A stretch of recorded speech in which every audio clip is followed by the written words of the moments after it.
Let's open out a little bit. Come so you name. Right. Right. So you can. Well, after that first game, coming into this tournament, the Canadian team, they were one of the teams touted to be favourites. I know Zamin next to me, the captain of the defending champions. He would have a say in that, as well as Junid Ahmed, who is captain in the Indian team. The USA easily winning that first game. And now we are up for game number 2. And joining us is one of the board members at CCUSA, Ijaz Qureshi. Ijaz will give Zamin the coin. Heads. Heads is a call.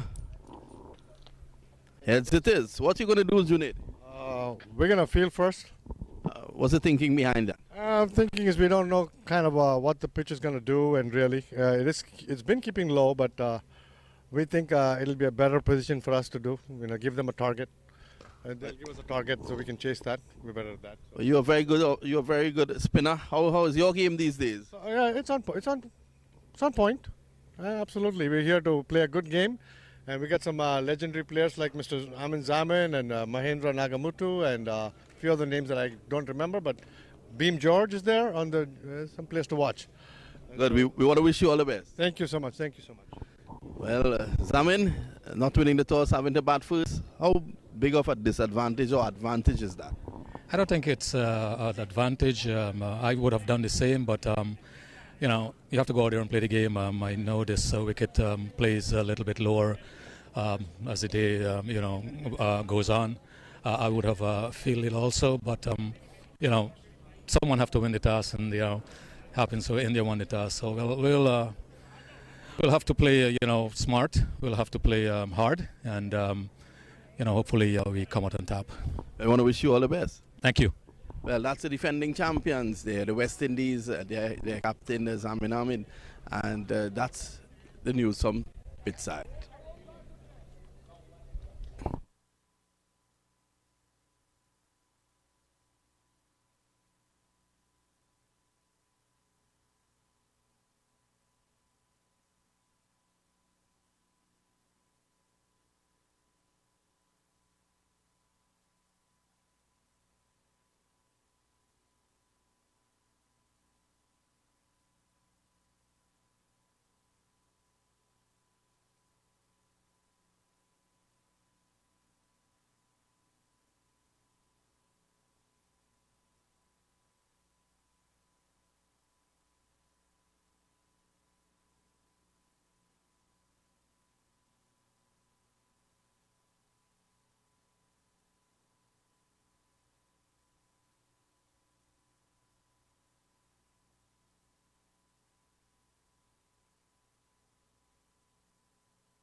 So welcome back. This is game number 2, and you can see there Peter Singh, a really accomplished player. He is opening the batting for the defending champions, the West Indies, and they're coming up against India. And the Indians, having lost the semi-finals last year, the finals, they'll be looking to go one better. But first, they'll have to get past the West Indies, the USA, who won just now, and Canada to get into that final. So let's see. It's going to be about to get going. Umpire Hartley signals to the officials, and the West Indies will be taking first strike with Peter Singh. There is one slip in skipper Junior Ahmed, and a ring of fielders on the offside. Starting at backward point, there is a point, squarish cover, mid-off, and there is a mid-on. Whipped away nicely by Singh. That's a lovely shot to get going. That's 4. As I say, good afternoon once more to Joe. Good afternoon, folks. It's certainly a pleasure watching the West Indies play again, the defending champions against India, who both teams actually last year played the finals, in which West Indies went on to win the tournament. So we have a new opening pair this year in previously last year, Peter Singh and now Lester King. So let's see what they can do. But it's going to be Singh and King. Oh, that's a bad delivery down the leg side. A tumbling take by the wicketkeeper. Good take. And that's the first wide. I think the USA won early on. They won by 8 wickets. I think what they did well too, one of the aspects of their game that was good was the fact that they gave away only 2 extras. And that's excellent in 15 overs. So the West Indies losing the toss and having to bat first. The left-handed Singh is forward. Much better delivery on that occasion there by Srinath Nanduri. How are you enjoying your day so far, Mr. Joe Surge Hack? Well, whipped away. Excellent. That's another boundary. Same position. Well executed by Peter Singh. And the score moves on to 9 without loss in 3 balls. I must say, Peter looked very elegant in playing that shot. I love to see left-handers bat. He looked very elegant indeed. You know, the same shot made by both a left-hander and righter looks better when the left-hander makes it. It's a common thing. So I see the fielder that made the wicket where Peter got those 2 boundaries has been changed, and he's a little wider. Here comes in Mr. Nanduri. Well, that's full now, and again, it goes down to long on. There's protection there. Singh gets one more. Not really getting hold of that. I think Singh would have been better served trying to play that a bit squarer. So he would have had to just a split second later, he could have gotten it over short mid-wicket and down to the boundary, but that went to long on. So the West Indies with a good start here, Joe. Yeah, well, seeing that the 2 boundaries went a little wider, I think Peter tried to hit it straighter with the player moved to a little wider to mid-wicket. Apparently, he didn't hit it well. Nonetheless, the score moves to 10. And now we're going to see Lester King.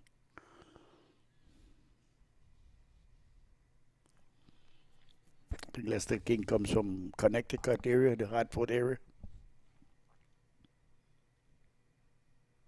Well, that's a wide.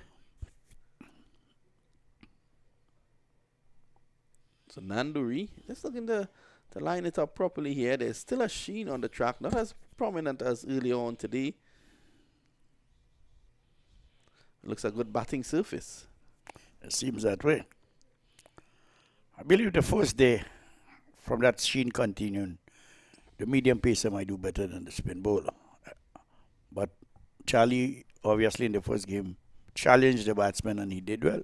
Well, Charlie's a class act. You know that. His experience having played for Pakistan and then the United States, coming back here to play in these leagues, he will always stand out. Works very hard at this game still, Charlie. He lives about an hour away from the MAQ Cricket Stadium, and he's always there. Dropped! Outside the off stump. King playing loosely in and out of the gloves of the wicketkeeper, and the first chance goes a begging. At the end of the over, it's 11 without loss. We get 2 wides in that over. And the wicketkeeper actually grabbed at that, as opposed to just allowing it to come on to him and cushioning at that one. You're a coach, Joe. You would not approve of the way he went for that. Oh, certainly not, because as you had mentioned earlier, usually the keeper should be staying down a little longer, particularly with the pitch. I don't think the pitch is that dry. Looking from this angle, maybe if the sun comes up later or tomorrow, it might be a harder pitch.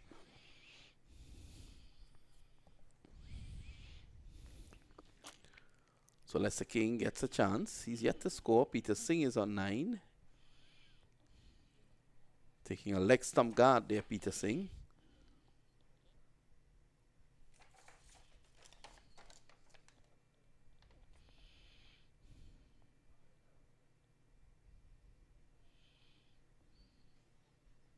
So it's 11 without loss. I want to say good afternoon to Mahadewa Jody and Brianna Jody, the owners of this franchise. That's the West Indies franchise. The West Indies, of course, the defending champions. Coached last year by my good friend sitting next to me, Joe.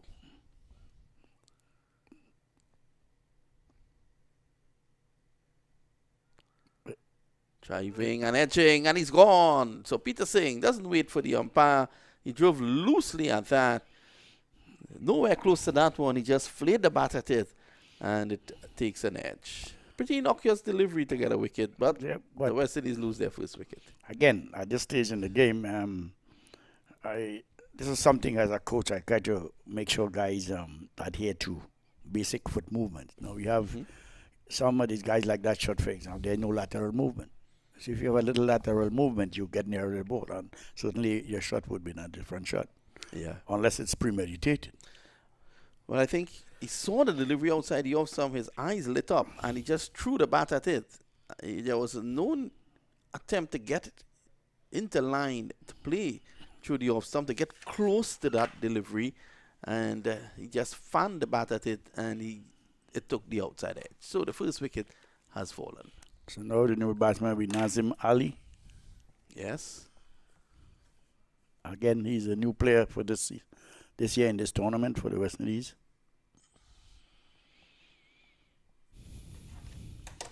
So India striking early, and both openers could have been back in the hut had that catch been taken in the previous over by the wicketkeeper.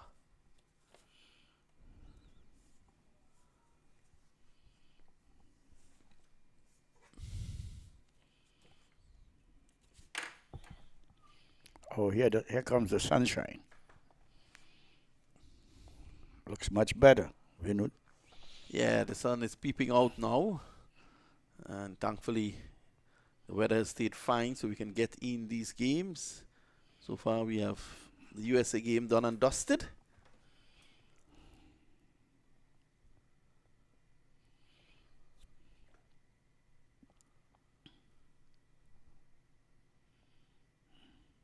So what, in your opinion, Vinod, looking at the condition of the pitch and the way the guys play, what do you think will be a good score for the West Indies here today?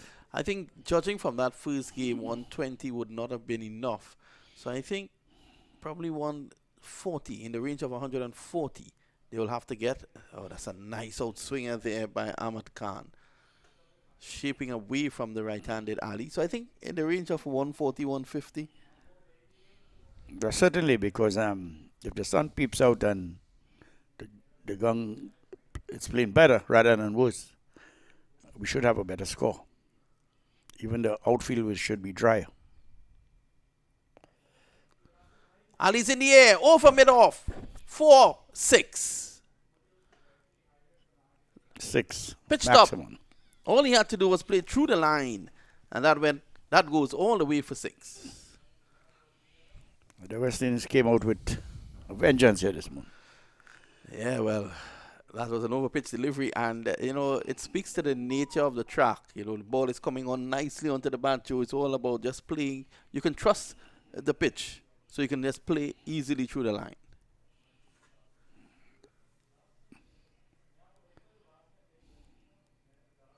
Short. He's back and pulls. 4 more. 2 good shots there. And successive balls. And a bad delivery. I think he tried to overcompensate for the previous pitch top delivery and bowled this one too short. As you see, he put the deep mid off where that ball went previously, the 6. But I guess if the guy was there, it wouldn't make a difference. It would be no for the boundary.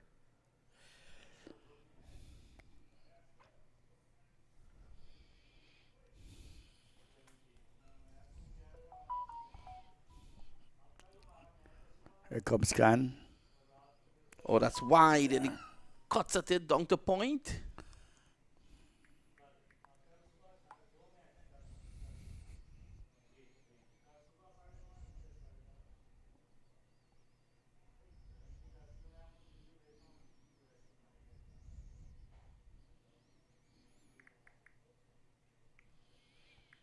And that's score moves on to 22 for 1.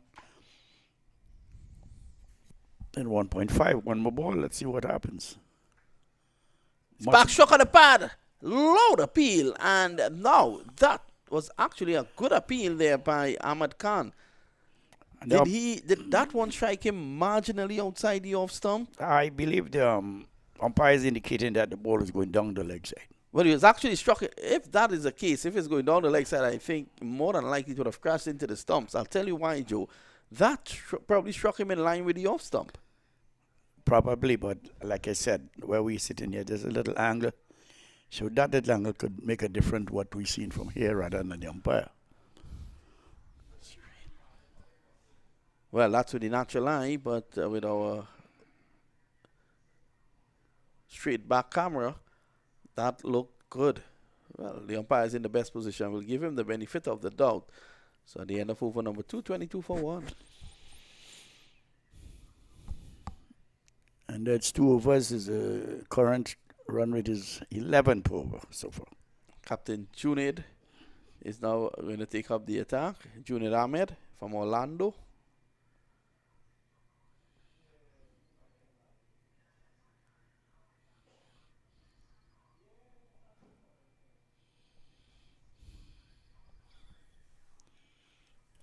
Looking at the field, you know, they have a mid-wicket and a deep cover like the sweeper.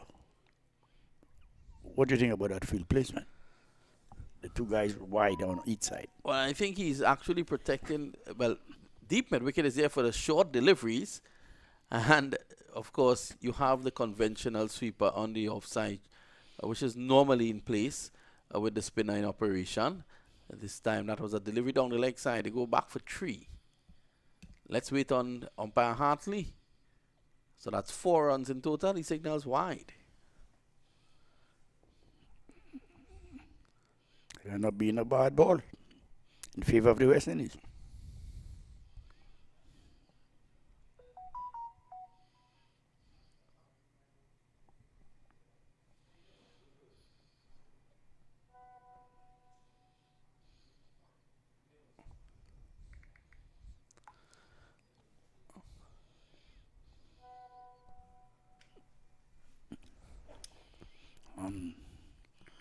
Lester King has chopped that onto the gully area. 1 run. Score moves to 27.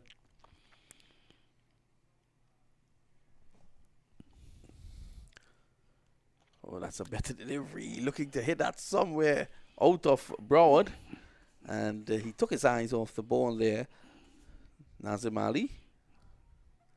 I think he's trying to duplicate what he did in the previous over when he came in.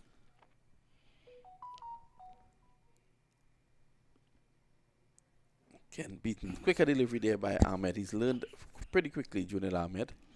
At the toss, he said that his bowling has been really on point these days. He's in form.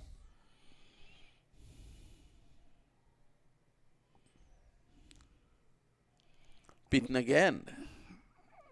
Lester King is trying to force the shot on the offside, but not making any contact with the ball. And it's another dot ball.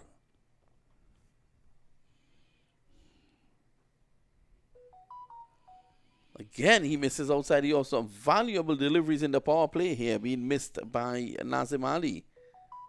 Yeah, that's other than that, 4 wides. I mean, it's been a good comeback in the overs from Ahmed.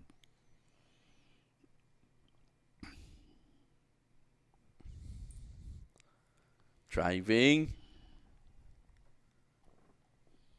So that's one more.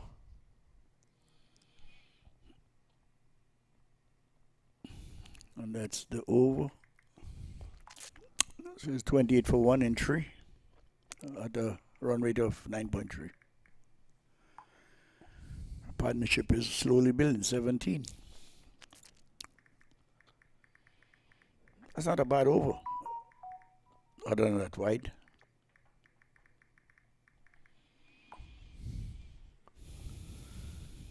$28 for 1. That's the end of over number 3. Let me say good morning to Leonard Archiba from New York. And Leonard Archiba will be involved with us at the US Open as a commentator, and he'll be sitting with you at the US Open. Joe? Well, Lenny, nice seeing you here. I'm not taking your spot, my brother. I'm just learning from you experts on the field. So maybe at Baisley and around, you need a little assistant. I could probably sit out with you and learn a thing or two. Yes. So remember, after this tournament, we have the US Open coming up. That starts on December the 5th, when you can hear the voices of Leonard Archiba, Joe Suharak, and others. You got the name correct. You know, Finally. Finally. So it's going to be Kartik Bala. Hope I got that right. Worked away. Oh, that's a lovely bit of fielding behind square there. And one more. The Nazim Ali. Lester King comes on the strike now. King has struggled so far. Tremendously. I mean, 1 and 4, and he opened the batting alongside with Peter Singh. Swung away! 4. So he makes up for that. Well, so that he's that was a well executed shot. Yeah, the bowling is not threatening at the moment. It's very gentle, as Jeffrey Boycott would say. His grandmother would have struck that for 4. Bread and butter bowling there, Joe. Yeah, man, easy. At least the batsman make it look easy. The way Lester was batting earlier in the previous over, it didn't seem that way. However, I guess he's coming on his own in terms of getting the feel of the pitch.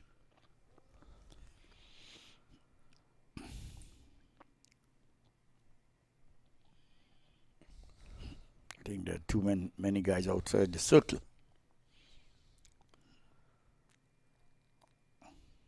Let's see. Slip is now put into, is asked to go a little wider. So he's probably hoping to outswing. This is in the air. King, I think he should be safe. An excellent running by Nazim Ali. He could have actually lapped Singh, who struggled to get back for 2. But that one was outside the off stump. He got under it and spooned it in the air.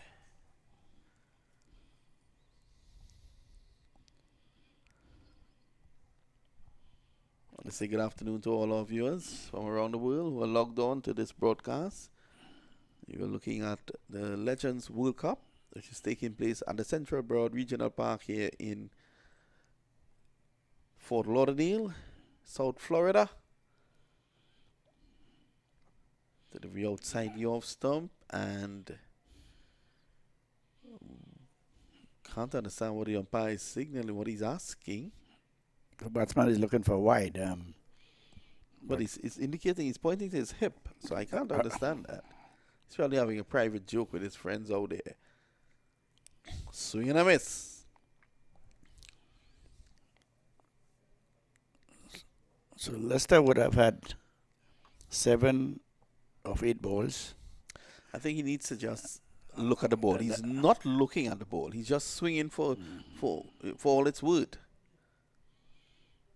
Again, not looking at the ball, Lester King. Just swinging. So he tried to force the shot on the onside. A ball wide outside the off stump. Should have been playing that through the off. And as you see, the field on the offside is all inside the circle because they have 2 fieldsmen on the leg side or the onside. So at this time with the restrictions, once you beat that inner circle, you should get runs. 35 for 1 at the moment. 4 overs gone. A good start here by the West Indies team.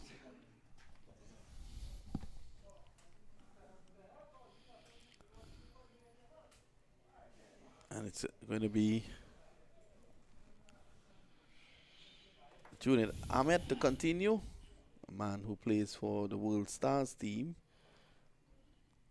Last time I saw him, he was playing in Arkansas at the baseball cricket series. He missed out when his team played in Chicago recently and won the title. 35 for 1 at the moment. Say good afternoon to Michael Chambers, the man from Barbados. In fact, sorry, Jamaica. All his Jamaican friends would want to know what has happened. Has he gone against? Good afternoon to you, Mr. Chambers, one of the pioneers of the Cricket Hall of Fame, all the way based in Hartford, Connecticut. Recently, last week, we had the induction ceremony, and again, another great job by Mr. Chambers and his organization. Tireless worker, but I think he's better known for his work at the Hall of Fame, but I was told that he was a murderous batsman in his day. I was told that when he played, he struck the ball from Hartford to New York, all the way to New York. I can imagine. And some of the balls are still in the air. Mr. Chambers, apparently my friend here, Mr. Vinod, and myself both was inducted last year in Florida in the Cricket Hall of Fame. Yes, we thank him for that, for recognizing our efforts. And fellas keep asking the question, hey Joe, what level of cricket you played to be inducted? I said they recognize me for my services to cricket and not my playing prowess. Yes. Well, you know, you could be in the Hall of Fame for different things, not only as players, as administrators, your work for cricket, even as journalists like myself who was inducted. Joe, had they wait to induct you for your prowess in cricket, you would have still been waiting. Here is Junaid Ahmed. Got away, down through the gap. This should run away into the boundary. It's holding up. That's a heavier side of the ground. And Ali goes back for 2. Yeah. At the moment, his run rate is 8.7. Not bad for with 9 wickets still intact. So I think the West Indies is setting up a base probably for a decent score, as we said, maybe 140, 150. Well, they'll need in that range to create an issue here with the Indian team. Driving through the offside, a misfield. That was struck powerfully there by Nazim Ali. He goes to 20. There are some explosive batsmen still to come for the West Indies team. One is Mahendra Nagamutu, who really started last year. Well, Mahendra Nagamutu, the only West Indian player that represented the West Indies, a true legend. Cut away, fine. I don't think it was intentional. And it's running away to the boundary, and it gets there. So, 4 runs. The result at the end of over number 5, 46 for 1. The West Indies making a good start. We're going to have a double change in the commentary position with Ivor Henry and, of course, Kimberly. But first, Ivor Henry will have a chat with Mike Chambers.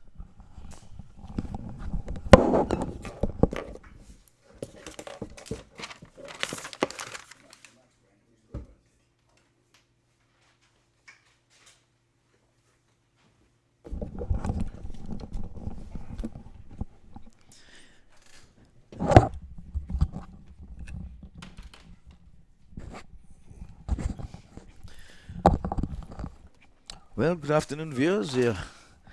Coming to you live from the Broward County Stadium here, the Legends Tournament, and I do have the extreme pleasure of having Mr. Chambers here in studio with me.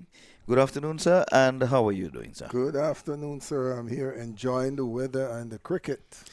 Weather meaning that you have a different temperature from what we're having here in South Florida? Yes, sir. Up in north, we would be looking at 60 degrees today. 60 degrees. And cold. Okay, so right now you feel like you're in an oven? In an oven, yes. Okay. I think you're doing about 75 outside. Yes, well, South Florida, we have the Caribbean weather, and you're really truly Caribbean man. Yes, sir. In the presentation this morning, I saw you sporting a hat, Barbados, and you did say, well, I'm not really supporting any team here, but by the look of the hat, you know, you're supporting home. Well, I'm really supporting the West Indies team.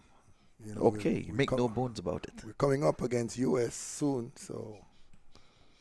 Okay, Mr. Chambers would have called it.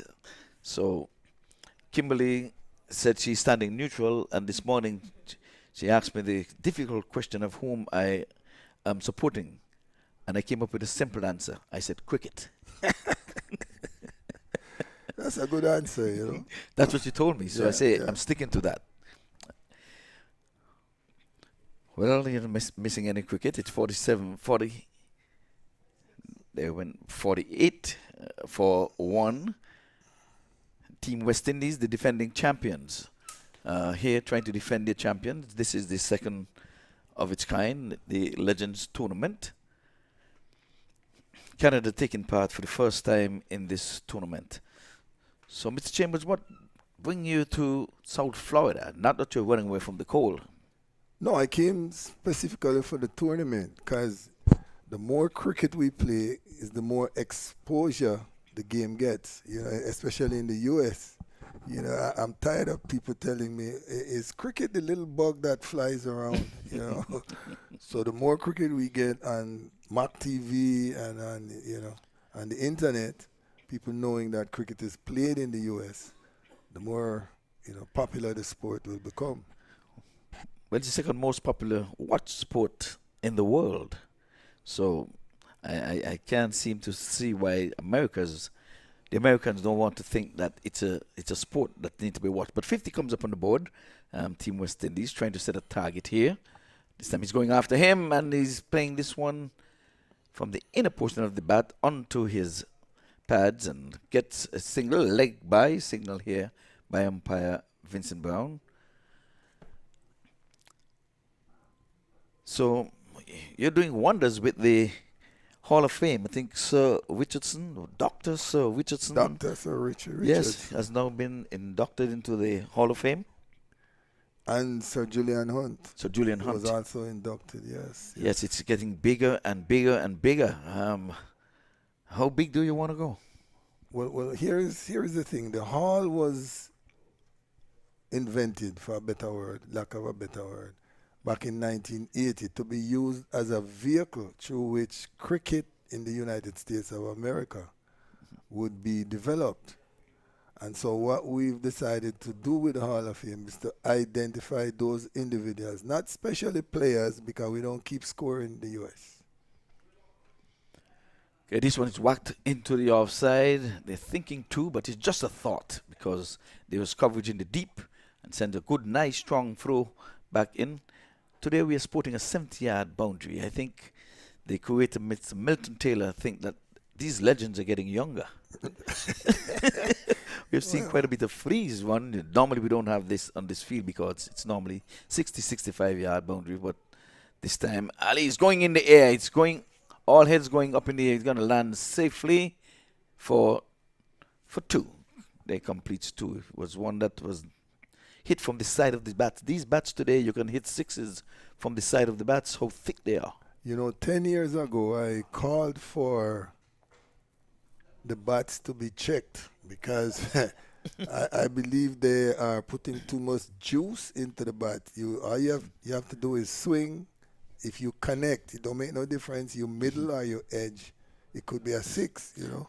Yes. doping, the bad side being doped, I used to say. You know, Well, so. especially in 2020 cricket, they dub it as a batsman game. So I guess they want to see runs on the board. Yeah, sixes, you know, that you can jump and cheer. And, you know, we know cricket is wickets or runs, but it's more runs than wickets these days. Yeah. So bring me to the, not the very last question, close to the last. Are you here for the duration of the tournament? Because the grand finale comes down on Sunday, yes. and I'm sure you'll be here to make a presentation. Well, yes, I will be here for the tournament because they're going to Dubai next tournament. Next year, yes. And I don't think I can ride on a plane for 24 hours. So I will watch that one on MAQ TV. Then after that, they're going to Canada. Yes. So MAQ has actually lined up, you know, a number of venues. Yeah, he goes all the way up to 2026. 26, right? Trinidad and Tobago going to be hosting the one in 2026. And you know the reason I asked you if you're staying for the duration, because last year you ducked out on me in the finals. Remember that? I asked you that very same question. And you had some engagement on the Sunday. Right. But we're going to hold you. No, I'm not going anywhere make sure you get some shackles for me. I was trying to hold him last year, and he said, no, I've got to go. Yeah, I'm here this year listening to a new perspective, Kim Forbes, all the way from Jamaica.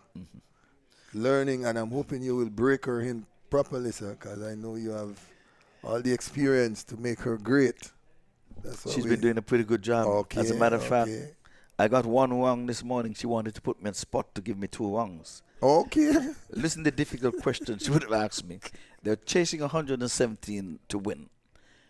The score was 115. Okay. Trying to chase to 117. And she's asking me who I think is going to win. And you know I couldn't come up with a winner. No, that's a smart answer, because if you came up with a winner and you lost, then your credibility would be on the line. Thank you. You know, I'm trying to tell you that because this morning I predicted that Team Canada would make about 145 because they were 80 without loss. Right, I remember that. And then she said, I think they'll make about 125. I said, don't you think that's a bit under par? She said, no. She came up with 116, 9 away. So I said, no, I can't afford to get 2 wrong. No, I agree with you. So 115 trying to get to 117, I was nervous. I couldn't make that. No, I agree with you, sir. I like women, but I don't like to lose to them. And you never get to forget it. That's what I'm saying. I was 2 runs away and I was shaking in my boots. I said, I can't predict the winner this time. Agree with you, sir. Well, folks, we're chatting here with Mr. Chambers, and he's the Hall of Fame guru over there in Hartford, Connecticut. And he has graced us with his presence, as usual, supports the cricket inside and out, but especially he comes to support MAQ, who has put all his energy into cricket. Like we said, he will turn the topsoil here. MAQ, that's in, as a matter of fact, 2007, we were trying to get cricket here, the World Cup that was held in the West Indies. That's how this came about, the stadium. And to date, it's the only approved ICC venue in all of North America. And Kimberly is very, very impressed with it. That's a wide signal there by umpire Vincent Hartley. 61 for 1. I know you're viewing the cricket, so I'm in conversation here with Mr. Michael Chambers. Ali has been there for 21 deliveries. He's on 29. Came at the 1 drop position. Lester King is on 13 from 13. So a local boy is Nazim Ali. So he's in with the defending champions this year, trying to set a target here, 62 for 1. So at the end of this over, we're going to summon Kimberly to come on in, and you'll hear her voice. This time the batsman is swiveling from outside the off stump, tucking this one into the onside. They're running 1. They'll be running a relaxing 2 as the throw comes in. Yeah, so we will be here for the tournament, so we will come back up and have another chat, as the game progresses. Yes, sir. Here is Kim. All right, so that was the great Mr. Chambers, and would be here for the duration. And this time, this one is in the air, and he's going to go all the way for 6 coming towards us here. And there is a legend. Maximum. That was meat and drink. We goes into the 70s, and Kimberly, you would have brought some good luck there for Nazim Ali. He quickly races up to 30. He would have played and missed at the top of his inning outside the off stump. He was cutting and missing, cutting and missing, cutting and missing. But now he has got the hang of things. He's on to 30 from 22 and has realized 70 for 1 for his team, Team West Indies. Okay, thank you, Ivor. So that was a good chat from the executive director for Cricket Hall of Fame. Well, they also inducted Shivnarayan Chandapal as well, the 1st of October. And that was a wonderful ceremony for sure. But looking at Ali's score here, Ivor, they're going at 10 runs and over 7 overs completed. The score reads 70 for 1. That's a good going from the West Indies team, the defending champion, looking to go for that $10,000 again this year. Yes, well, they set a standard, so they've got to maintain it. It's never easy defending, but they're doing quite well for themselves here. So far, this time he goes down the wicket and he gets the bottom portion of the bat, can't score. My partnership has realized some 59 runs so far. So there was an early wicket, and these two have steadied the ship somewhat. So Ali winding up there, looking for the big one. 10 extras in this inning so far by the Indian team. Outside the off stump, and Ali's coming down again on this one. Just for a single. So that's good, smart bowling here. We do not give the bowlers enough credit. You saw him advancing, bowled it a little wide outside, and they can only manage to get it bunted for a single. Ali is a very attacking player. Can see his body language as well. A loud appeal from Bala, not outside the umpire. They picked up a run. Yes, that one had some willow in it. So umpire Vincent Brown is indicating to his partner Vincent Hartley. So both Vincent brothers are out there. First name Vincent Hartley and Vincent Brown. So he's telling me square. Yes, we're at the halfway mark. When you see make that signal, yes, saying we're at the halfway mark, 3 balls in the over. It's comes balls over, and this time Ali's covering up. So you would have dubbed him as the aggressive Ali, but this time he was covering up as if he was cold. Well, you have to respect a good ball and a good delivery as well. I just said we don't give the bowlers enough credit, and here am I saying that Ali's covering up instead of saying that's a good delivery and had him on the back foot this time. He's going after him though. He's in the air. There's a man down there. He gets on the way. He takes a catch. Ali goes. Second wicket is down. The bowler, he's excited because a dangerous man such as Ali, he walks back to the dressing room for 31 runs. The score reads 72 for 2. Yes, indeed. So he was pulling out the boom. He was sweeping, but there was a man stationed there at the deep backward position. He had to run about 4 steps in and took an easy catch in the end. So 2 wickets down for Team West Indies. Ali is gone.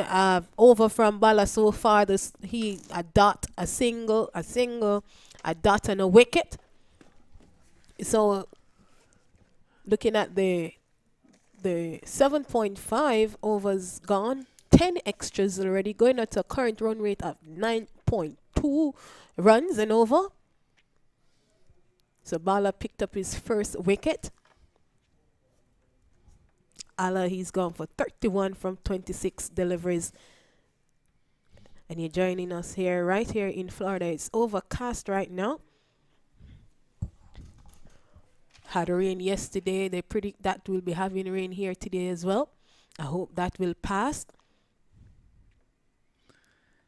Well, about 4 o'clock, rain is slated to come through here. But remember I said, rain, go away. Kimberly wants to play. Let's have a good day for sure. Yeah, but the clouds are really hovering over. They're getting darker and darker. But once it's not going to come in terms of hurricane. But you spoke with Mr. Chambers, Mike Chambers from Cricket Hall of Fame. Knowing I visited the hall, they're not only doing cricket, but they are also doing scholarship as well, not only in the U.S. but also in the Caribbean, such as Jamaica, and they are looking to get a museum now. Oh, very well. So, like I say, it's getting bigger and bigger and bigger and bigger. But speaking of Chandler Paul, here is my team in terms of the West Indies in the future, in the very near future. For the World Cup or to come? No, they are from an administrative Okay. standpoint in terms of near the field of play. Mhm. I would like to see Desmond Haynes as the coach. I like to see Shuk Chandler Paul as the batting coach. Mhm. And I'd like to see Sir Curtly Ambrose As a bowling coach. as the bowling coach. I think that's a match made in heaven. I think West Indies will be on its way. And I agree with you. I've watched Courtney Ambrose with the Talawa team who have won the CPL this year, and also Shivnara and Chandler Paul. They did a wonderful job because they were looking at the Talawa team as not going to make it, but they came out on top. They were the underdog for sure. Yeah, throughout the tournament. Right. Even in the finals, Barbados was supposed to roll over the Talawas. Yes. But those guys played positive cricket. Win or lose, the faces were the same. I have to give it to Waverman Powell. He stayed calm and cool throughout the tournament. Mhm. You could never tell whether they're down or they're up. They maintain that one positive look. Listen here. We're having some fun. We're really playing to win.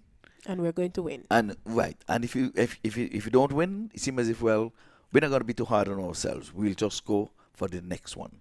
Once we're not knocked out of the competition, we have a chance. That's what it seemed like it was to me. It is. And also the game, don't know if you remember the game that played between West Indies and the New Zealand at Sabina Park, that final game, which he captained. That was good captaincy. Get through the overs, do the best, get that start at the beginning of the power play, get a goal. Once you get a goal in the power play, then we're in the game. Yes, well, Waverman Powell, he would have captained the West Indies. This one is in the air. There's a man settling onto it down there, and he takes the catch. Wonderful catch. Clean catch as well. The third wicket has fallen. 72 for 3. And Richard, he's gone for a Leicester King. He's gone for 22 from 16 delivers. So Khan picked up his second wicket in his second over. 73 for 3. Team West Indies would like to build a partnership to get to a total of 130 somewhere there, about 135, where they can defend that as well. They're talking about the legend, but looking at my standpoint here in the commentary box, these legends, they are looking wonderful. They're in good shape, very muscular too. Yes, indeed. So that partnership did not really give us much to talk about. We would have realized somewhat 61 partnership between King and Ali. Mm-hmm. But now 2 set batsmen would have gone in quick succession there. So Yes. I think the team West Indies is going to have to really do some digging and some recovery here now, as 2 new batters are virtually at the crease at this time. Yes, but you mentioned earlier that India was the finalist with Team West Indies, who are the defending champions. So right now, this to me is like a rival match. Yes, indeed. And like I say, runs on the board is runs on the board. It's too early. I'm not going to ask for your prediction at this time. Again, folks, it's a 15-over encounter. Mm-hmm. So we would have gone just past the halfway mark. It's we're into the 9th over. And we have the new batter now. It's Tony Kalisharan. So both batters are on north. So it seems as if we're at the top of the inning, but not so fast. It is 72 for the loss of some 3 wickets. With a wicket under his belt, he comes in and bowls and he covers up this one. He's getting off the mark right away. That's his Tony Kalisharan, as this one was split on the onside to the right of the bowler. Fixing himself properly. Yes, I guess he thought he wouldn't have been out there so fast. So Maybe he had rushed to get dressed. yes, he thought there would have been a big partnership between King and Richard. But Khan seems What's to that? break up that party there. Didn't want them to get settled at all. Well, if anyone can. Yeah. Yes, so Ahmed Khan, he's in the wicket column. As a matter of fact, with some 2 wickets, 2 of the 3 wickets have fallen. Yes. So yes, 2 for 12 so far. So 2 new batsmen at the crease. They will have to look to build a partnership to get over the 135 mark. But India, they are looking to restrict them to less than that. Maybe they are trying to restrict them to get to the triple figures. Yes. Well, folks, if you're just joining us, this is the second match of the day. We started with the first match. That was between the Team USA and Canada. Canada making their first entrance into this Legends tournament. And Team Canada, they were 116 for 5 at the end of 15 overs. It was a delayed start because of the wet outfield. And Team USA made light work of that. They scored 121 for 3 from 12.4 overs. 12 overs and 4 balls. I want to say good afternoon to Leon Francis and Dennis Heath over there in California. Southern California, that is. So, the batsmen were wrapped in the pad. They allowed appeal. Vincent Hartley would have none of that in terms of raising that dreaded finger.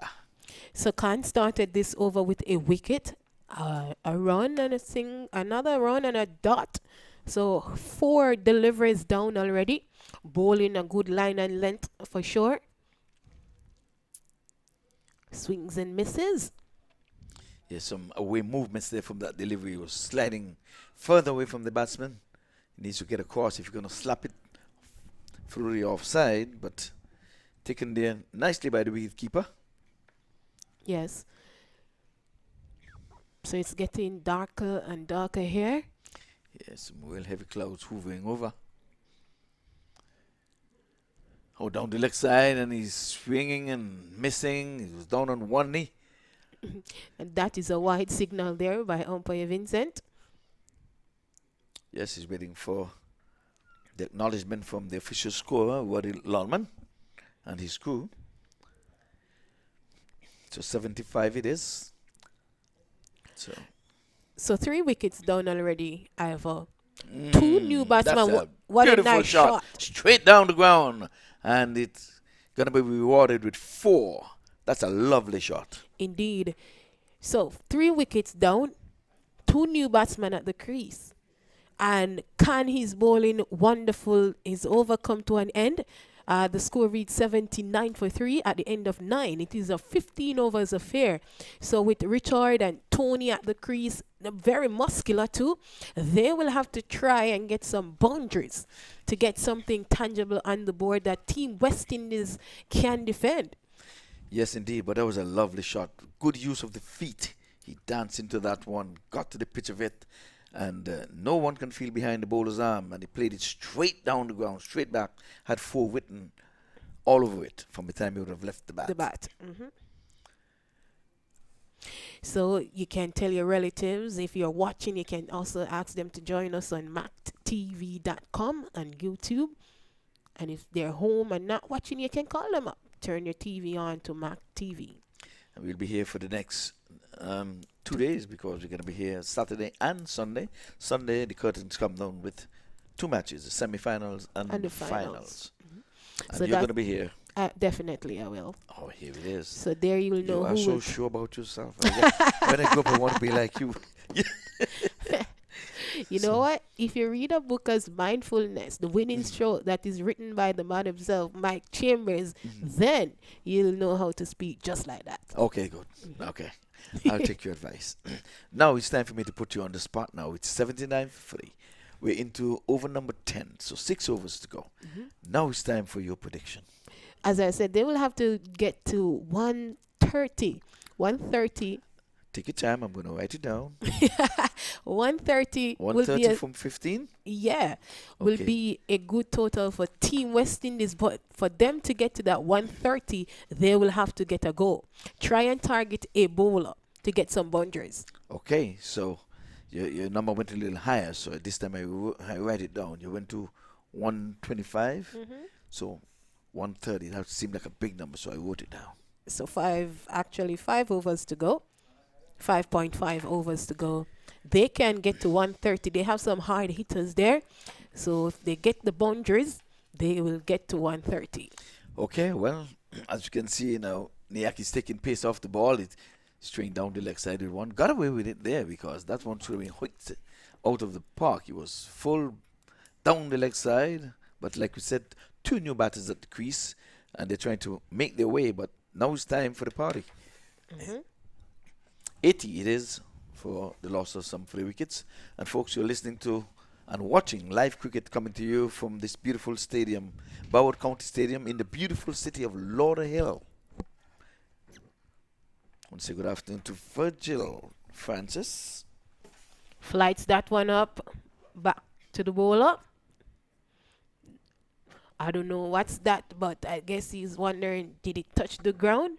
But I guess so. Yeah, beach cricket, bump ball.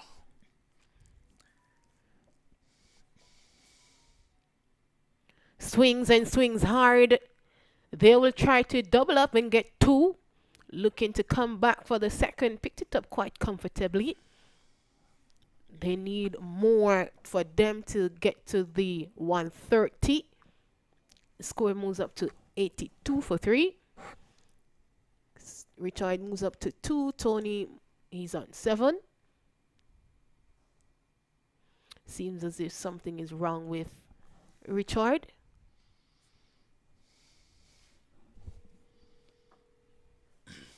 Umpire Vincent Brown making a signal to the dressing room of Team West Indies.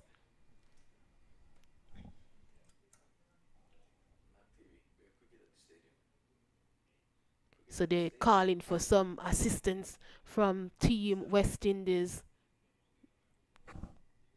Richard will have to do some stretching, or maybe he'll retire hurt. Not looking good at the moment for him.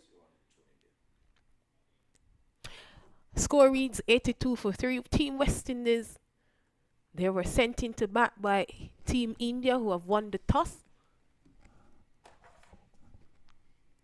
So we had a match earlier that was between Team Canada and Team USA. Team USA, they won the toss and sent Team Canada to bat. Canada, they made 116 runs for 5 from their allotted 15 overs. And Team USA, they won that one by 7 wickets. They made 121 for 3. So Richard, he's leaving the field. Guess he's cramping up. It's pretty humid here. They've got to drink plenty of water, especially guys who are coming in from the cold. I don't know which part of the world is he coming from, but you have to stay hydrated. It's really pretty warm, as much as the clouds you can see in the background. Pretty thick and heavy, but nonetheless, it's humid outside. Kimberly, she stays in the AC, so she wouldn't know how hot it is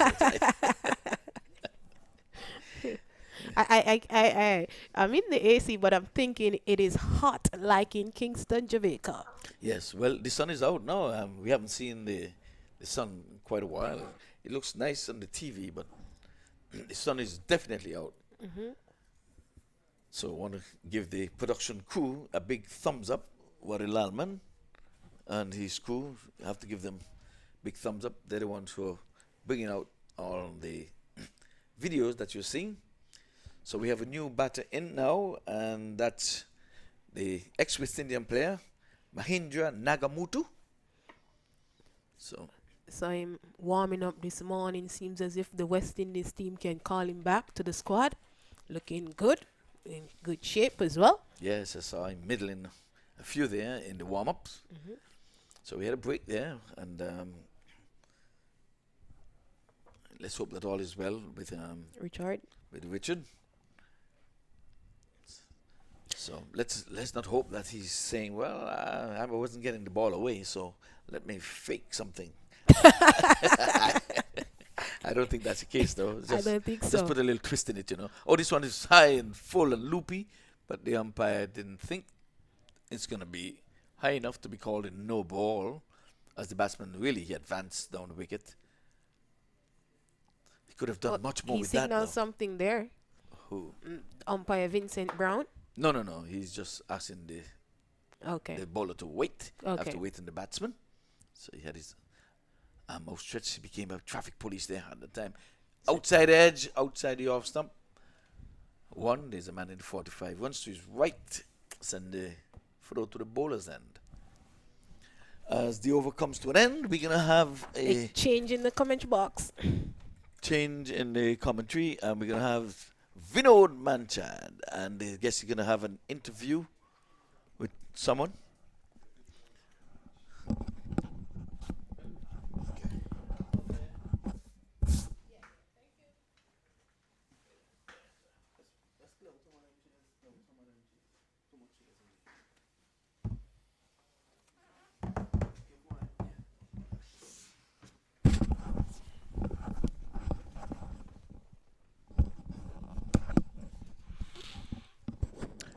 Well, after 10 overs, the score 85 for 3. Mahendra Nagamutu coming in, the former West Indies leg spinning all-rounder, and he's joining Tony Kalicharan. And unfortunately, Richard America, who was looking very good, the left-handed batsman from Trinidad, he had to leave. He pulled a hamstring once. One is hoping that it's not as bad as it initially looked. And one man who was very concerned about that is his dear friend Devendra Maharaj, who is also a commentator, and he joins us this afternoon. Good afternoon, Davey. How are you? Thank you very much for having me here. My first international stint as a commentator. Well, you're having a good day. You batted well today. You guided your team. This is down the leg side, and it's going to run away for 4. It's holding up a bit, but it has the legs. So that's 4. A badly lined delivery. Earlier this morning, Devendra Maharaj scored an unbeaten 21 to take the USA to victory. Well, coming up here and being able to have the opportunity to play some cricket in the famous BROWARD ground, it's an achievement. So I'd like to say that, thank you for this opportunity. Well, you have some sort of a record, Devendra. You're the first Trinidadian to score a run in the tournament. It's a second tournament that we've played here in the Legends World Cup. You've become the first Trinidadian to score a run, because last year there were 2 Trinidadians who took part, and unfortunately they failed to score. I understand that, and the funny thing is I know the both of them. Well, one of them was actually on your team, and that was Fazil Jah, who played this morning. It's short, looking to pull. It rushed onto him, not in position to play the shot. And they're still going to take a single. But unfortunate that Richard America received that injury just now. Well, we'll have to go down and check him and see what's going on. And if, as you rightly said, hopefully it is not as bad as it looks. Knowing Richard America, he'll look to get himself back out in the park at some point in time. I mean, it's really unfortunate that that has happened to him, and he will be looking to come back out there and enjoy the play, because he and Devendra Maharaj, who's sitting with me, they were really looking forward to playing this tournament. Devendra has started well.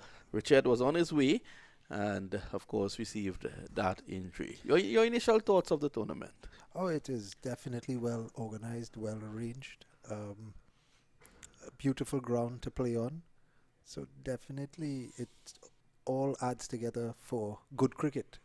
Yeah, this is what you're seeing here. Good cricket. Next year, of course, this tournament will be making its way to the Middle East in Dubai, then back to North America, into Canada, then across to South Asia in Sri Lanka, and then in your hometown, the Brian Cricket Academy. Well, I'm looking forward to next year, and hopefully I can lay a foundation and give a good impression of myself here. So hopefully be selected for the overseas tour.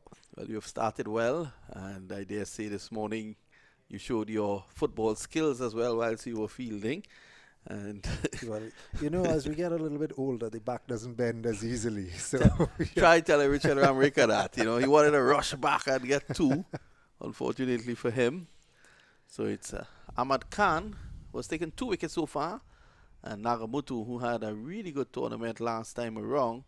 Funny thing is that he had a better tournament with the bat than the ball last time around. He really went around the park with his leg spin, but his batting was really good. Given the fact that it's now 94 for 3, and it's a 15-over game, what do you think might be a good score from here, Devendra? I think anywhere 130, 135 should be a decent score, being that it's only a 15-over game.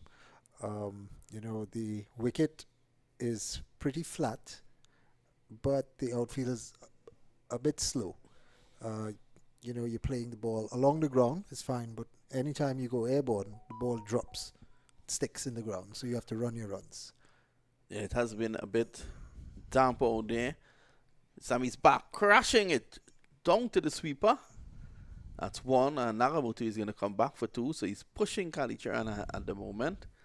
And Nagamutu is fit. He has been playing cricket in and around the New York area, so he has some level of fitness, and he'll be looking to push on. It's normally pretty humid here in South Florida, so that could also take a toll on the players. Remember, the West Indies team, they have 2 matches today, and after this, they play the final game.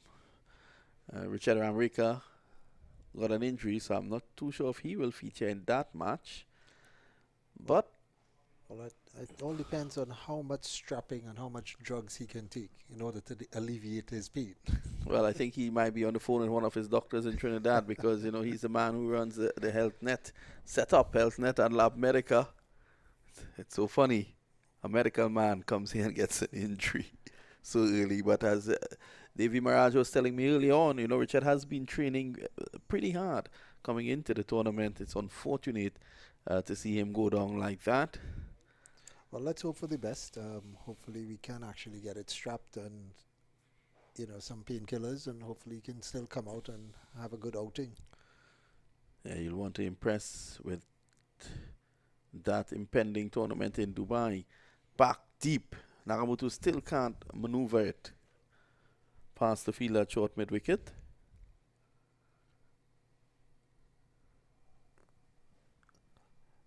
So we have a leg side field set, and I'm hoping that the bowler, Chatik, he seems to be bowling to the plan on the stump. Yeah, he is. He's really taking his time too, which may... Oh, they run 2 there. It may get the attention of the umpires, the length of time he's taking. So that's good running again. It was Kalicharan who made the call. Nagamutu, who is related to Alvin Kalicharan. That's his uncle. Down the leg side. Let's wait for the umpire. Signal wide. So not only is there cricket, there's a little history lesson here in between. Yeah. So Tony Kalicharan would have also played here for the USA. So, you know, this West Indies team, a good bunch of guys. But given the start that the home team made this morning, I think that some attention will be on them, on you guys, moving forward, because you easily defeated a Canadian team that was highly touted coming into the tournament. Well, I think batting second on the wicket, which had a bit of moisture on it this morning, would have definitely played a part. Seeing that we bowled first and was able to restrict them to 116, then getting the better part of the wicket to bat on, the ball was coming on nicely. So being able to play through the line of the ball, and again, a good batting surface as the sun comes out and dries it a bit more. So I believe that the next game that we have, which would be West Indies versus Canada, there definitely should be some more runs scored. Yeah, as the sun bakes the pitch out there, it's going to be better. The ball is going to come more onto the bat, and that should make for easier stroke play. I've enjoyed the running between the tracks though with these two, Kalicharan and Nagamutu. And they're making ones into twos, which is so critical in the absence of boundaries. Well, definitely. This is a sizable field. And anything to the deep, if you push hard enough on the first run, getting the second run is a bit easier. Kalicharan using his feet nicely down the ground, and Nagamutu turns and is putting pressure. And this is what good running leads to. Had Kalicharan and Nagamutu settled for one, the fielder down at Laurent would not have been rushed to get that ball back in. The mere fact that they put pressure on him, he was more concerned to see, in seeing where the batsmen were and missed the ball. Exactly. And that's putting pressure on the fielders. They have to pick up, they have to throw, they have to get a direct throw in order to get that wicket. He's bowled him. Kalicharan head in the air, and he lost his shape going down the track. Out bowled, and the West Indies, they have lost yet another wicket. It's now 106 for 4, and we have 3 overs to go. I think Kalicharan just trying to up the tempo there, knowing that there's only 3 overs to go again. As I said, good target for 15 overs, 130, 135. We're 106 there now, so 29 more runs in 3 overs. That might be a little hard task to get, but again, he and Nagamutu were running well between the wickets, so definitely I think they could have gotten up to that target. But it bears to see what target we can get now with a new batsman on strike. Well, Nagamutu, we all know what he could do, and I think he'll be looking to tee off here now. As I am speaking, it's getting a bit cloudy. One hopes that it blows away.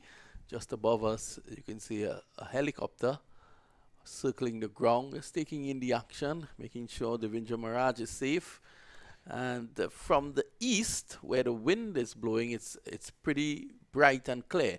The clouds are high, so with the wind up, hopefully it blows away.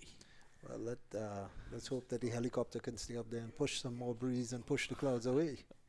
Yeah, well, the helicopter is just making the rounds, ensuring everything is good. And it's news, I'm told, by Ivor Henry. Ivor, you can come out from below the table now. They've gone. Ivor was hiding. There you can see Nagamutu ready for action. Let's see how he goes. The Indian team, though, I must add, Devendra, I don't know what's your thoughts on it. They have been very, very slow to get through their overs. Well, thank God it's a 15-over game, because they would definitely be behind the over rate. Yeah, and Junior Ahmed is taking an inordinately long time to just set this field. He seems to be unsure what he really wants. I think one of the issues out there seems to be 11 captains, and that's always an issue. Yeah, he's still setting the field, by the way. I'm just going to rush across to Joy's Roti Shop and come back, and then I'll continue with the commentary of the first ball. Nagamutu hoiks this to mid-wicket. There's a misfield. Should get 2, and they do easily. With that being said, that the pitch is good to bat on, no pace on the ball is very difficult. And this is what this Indian team has seemed to have done well, where they are bowling very slow through the air. So the batsman has to power the ball to get the boundaries. Nagamutu is trying to tee off, but it seems to be quite difficult. That's a good shot. This should go for 4. Yes, it does. Rocky just couldn't stop that, and it goes into the boundary now. Nagamutu, as you said, had to put power onto that, and that boundary is welcome. It's now 112 for 4. Nagamutu is biding his time. He's an experienced campaigner, as you know. I wonder if there's going to be a field change again. I bet you.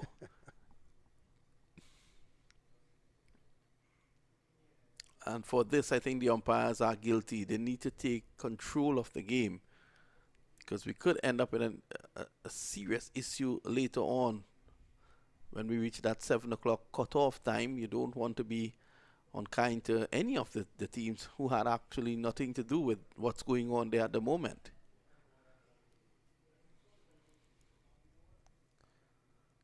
Again, Nagamutu trying to get that ball to the boundary, tugging to mid-wicket, deep mid-wicket, I should say, and getting 2 runs again. Well, the mere fact that the Indians are playing here, I think Devendra Maharaj will be very vocal in his team meeting, just bringing to the fore what they're doing.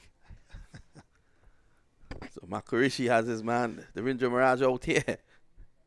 Down the ground. Oh, that's a lovely bounce. Straight into his hand, in and out. There you go. Goes again to say no pace on the ball. Having to try to power the ball to the boundary, just landing 1 bounce inside.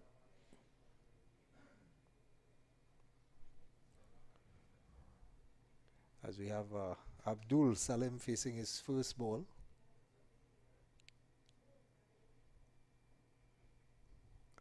Can you give us any insight on that 370 on Mahendra Nagamutu's back?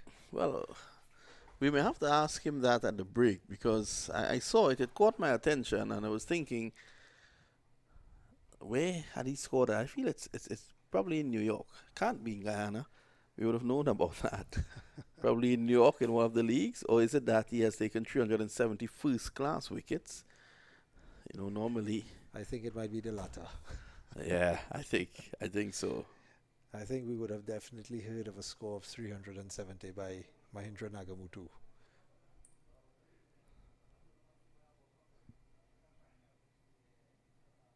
Again, as he tries to power hit down the ground and going for the double, and gets it quite comfortably in the end. He just can't seem to clear the boundary at all this year. Yeah, it's not as easy as you said, and you're quite right in saying that pace off is going to be difficult to get the ball away. But I think what Nagamutu and prior to Sattar coming in, Kalicharan did well was the running between the wickets. Yes. In the absence of boundaries, you have to do that. I looked at the USA game this morning, and also, although Dr. Hamad Malik went after the bowling, he had 35 odd in 17 deliveries. Once he realized that the required rate had dropped to around 5 and it was manageable, he started to take singles. When you went in, you also understood that, and you started to just play the ball on its merit, take singles. But the good thing with you guys is that you were also able to put away the bad ball. Well, definitely. I mean, playing on the pitch for the first time, I wanted to see what it was doing, so I was a bit cautious. Having the start that we had, it allowed me to go in and play comfortably and not have to worry about getting any huge amount of runs in a small amount of balls. Well, your good friend Cheetah Nilak is going to bowl, and he's going to take his time to set the field, as we know. He has been setting it for a while, by the way. Every over.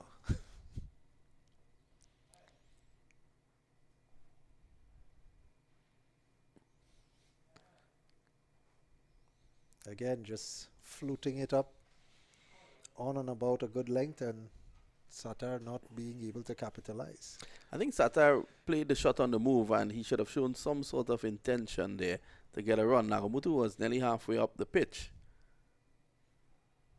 Especially, we just have 2 overs, 1.5 overs remaining. Sammy cuts, and cuts well.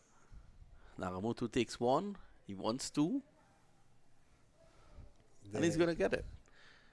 They could have possibly gotten 3. Yeah. So that's the intent that Nagamutu is showing towards getting the doubles instead of the singles, and forcing the Indian team to pick up and get the ball in. And in doing so, they are throwing the ball away.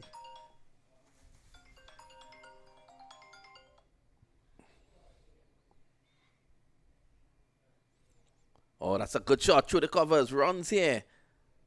They may not get 4. It's slowing up. But they're going to run the 3. But that's good running.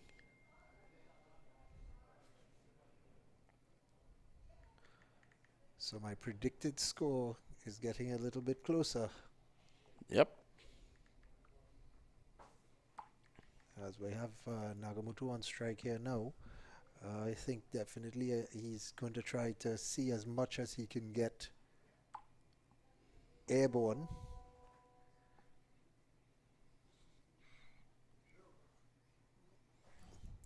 I think Nagamutu likes to go down the ground, and you can see Nilak just moving long off a bit straighter. Oh. Again, looking to go down the ground and through the legs of Nilak. And Nilak being another species, he would have been in problems there. Devendra.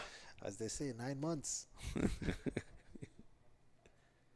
But again, Nagamutu showing the intent to try to go boundary-wise, and being that, again, no pace on the ball, had to hold back and play the ball straight down the ground.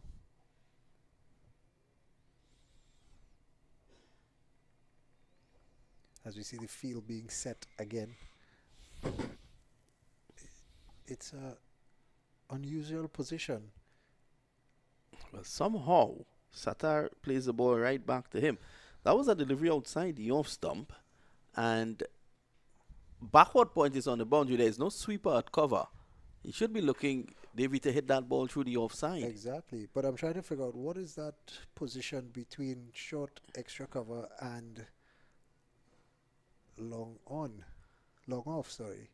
Well, Davy, as soon as you find out, you can tell me. Because I am lost. I'm also lost.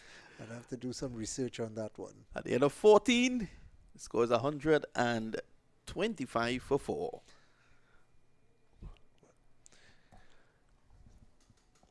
Well, the ground seems to be getting a little bit clearer, so that's good news for the tournament today, this game. As who do you think is going to bowl this last over here, and how long do you think they're going to take to set the field to do it? Well, that is the important thing. You know, how long they're going to take to set the field. I think both umpires have shown that they're not in control of what's going on there at the moment. And I think they need to really push on. The Indians have taken too long to complete their 15 overs. And that is something that it should not be. Well, definitely. I mean, I'm not sure if we have any repercussions for not finishing your overs in time and so on, but yes, there is. And the umpires, if they had passed the cutoff time, they should have cut the overs and penalized the fielding team. That has not been the case, but we are beyond that time now. We're actually 25 minutes beyond that time. All right, let's try to see what. Imagine that. In 15 overs, you find yourself 25 minutes. So we have a deep mid wicket, cow corner, long on, and Srinath is bowling to his plan. He's bowling on the stump, bowling to his field, as we say. Well, Nagamutu might enjoy this. A little more pace on the ball. And the head groundsman, Champy, is circling around in his golf cart. That is never a good sign. I always tell Champy, you know, when I see you, it's never a good sign. So it's going to be Nanduri, none for 11. It's looking like an Indian star boy with that bandana and shades on. And still setting a field again. Well, that's become customary. Actually, that should have been a no ball. There was only 3 men inside of the circle. Yes. So that would have skipped the umpire's attention. You can see Nagamutu just opening his stance now, looking to access the onside. And well, that looked very good. Close. That looked very close indeed. Very, very close indeed. I think if we had the technology available to us, that would have gone to DRS. Yes. By a Hartley, giving the benefit to the batsman. I think Satardo has picked up what you spoke about because he's actually counting the fielders now.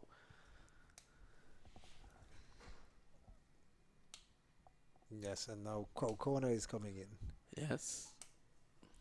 which I would have thought he would have left out and brought somebody else back in. As this commentary is and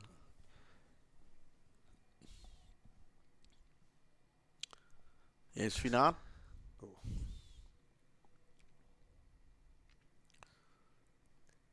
So they're actually finishing strongly here, the Indians. yeah.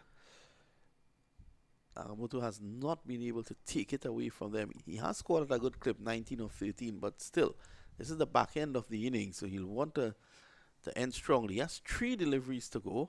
He'll want to find a boundary. I'm finding it hard to do at this stage also. That's good bowling. Yes, definitely. Vinod, I just got a message here, and we are being viewed all the way in India right now. So Very I'd like good. to say, hello to Shakil, who recently toured Trinidad in an over 45 tournament where they played a couple of games in Brian Lara and in the Oval, and they were very successful, winning 4 out of their 5 games. Excellent. It's always good. So you're being heard all over the world, and of course, Oh, it's a direct hit there, and he's gone. yep. So with 1 delivery to go, they've now lost another wicket, but the new Nagamoto will be on strike because the batsman got run out at an on strikers end. So Yep. that's the important thing for the West Indies team here. And if they can get a 6 here of this final delivery, Devendra Maharaj will run away to play the lotto because he predicted 135. Well, again, just assessing the situation on the ground and the team and the players. Maybe if I get this right, I should be looking at investing, and I forget how they call it right now, but there are specific guys who follow the situation and follow what's going on, and then they buy their stocks accordingly. Accordingly, yes. So maybe I need to look into that. Well, Makoreshi is an expert at that. You may want to talk to your captain. Bim George is the man going in now. Had a good tournament last year. So just 1 delivery to go.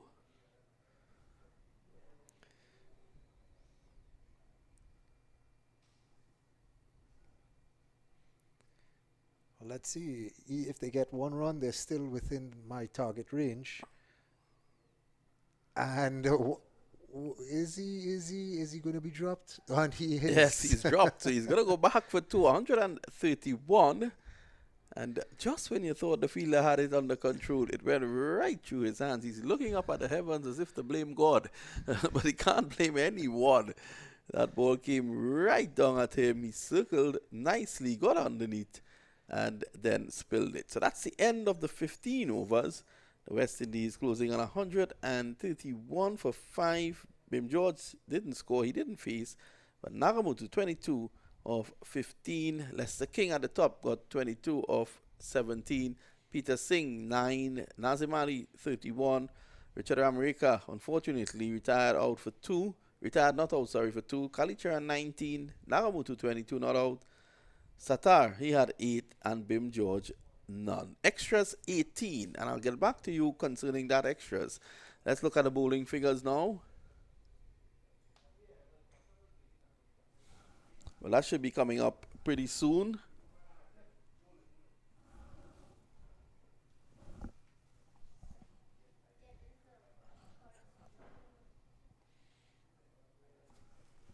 And we have Srinath, 2 overs, 16 runs. Amit Khan, 3 overs, 25 runs, 2 wickets. Junaid Ahmed, 3 overs, 29 runs, no wickets. Kartik Bala, 3 overs, 16 runs, 1 wicket.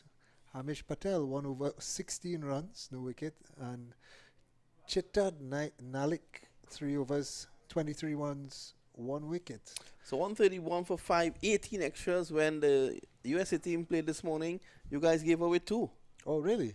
So that I thought was very important in that initial play up front this morning. But then again, extras, as it's rightly named, extras, we're willing to take as much as we could get. So if other teams are willing to give it, You Who are will we take to it. refuse it? On that note, I want to thank Devendra Maraj for being with us. You will hear him throughout the weekend as time permits him to be with us here in the commentary booth. We take a short break. When we come back, India, they're chasing 132 in 15.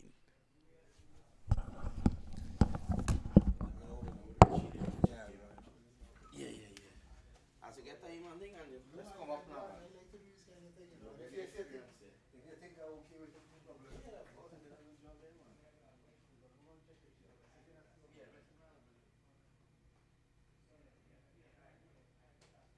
Hey, where's Salaji, man? Where's Salaji? I'm on Salaji, I'm doing shit, man. You see how that Indian team take 25 minutes, 20 minutes more. 20 minutes.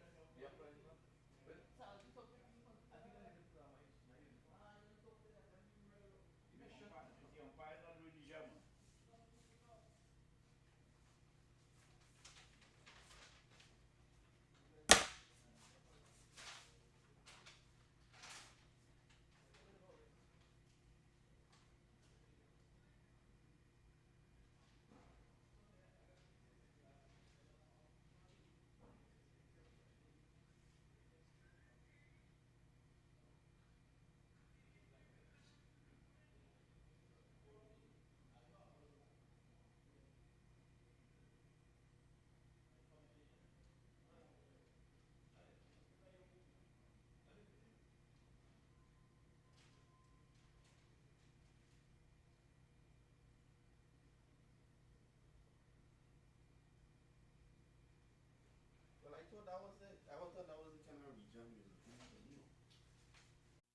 So welcome back to the World Legend Tournament for 2022. We're in the second game where Team West Indies, they batted first. They made 131 runs from their allotted 15 overs. So that means Team India, they'll need 132 runs for victory. We know for the first game, the USA team, they went up against Team Canada, and USA, they won that game by 7 wickets. It was a very excited game. So now Team India taking the field, about to reply to Team West Indies, which made 131 runs. So they need 132 runs now. It's a wonderful look now. Seems as if the sky is getting blue. It was overcast earlier for most of the morning. Getting blue now. Looking lovely. Lovely day here for cricket for sure. And if you're just tuning in on maqtv.com, welcome. So the defending champion, Team West Indies, they won the competition in 2021. They're looking to go for the title. The finals comes up on Sunday. So we have 2 games on Sunday, the semifinals and the finals. The winner takes all, which is $10,000 US. I wouldn't mind being a part of that. Okay, so welcome back to Ivor. Yes. Good to be back. I assume you had lunch, maybe you. Yes, I did. Okay, I can look at you and see. So, Ivor, earlier you asked me what's my prediction. I predicted 130 runs. Well, they just make it over by a run. They made 131. So you're in the bonus. They gave you a bonus one. I know. And I'm telling you, man. Could you give me the lot of numbers? For the lottery? You're in that ballpark. I'll keep it and I'll give you something when I win. 116. You said 130. They made 131. I need to juggle those numbers.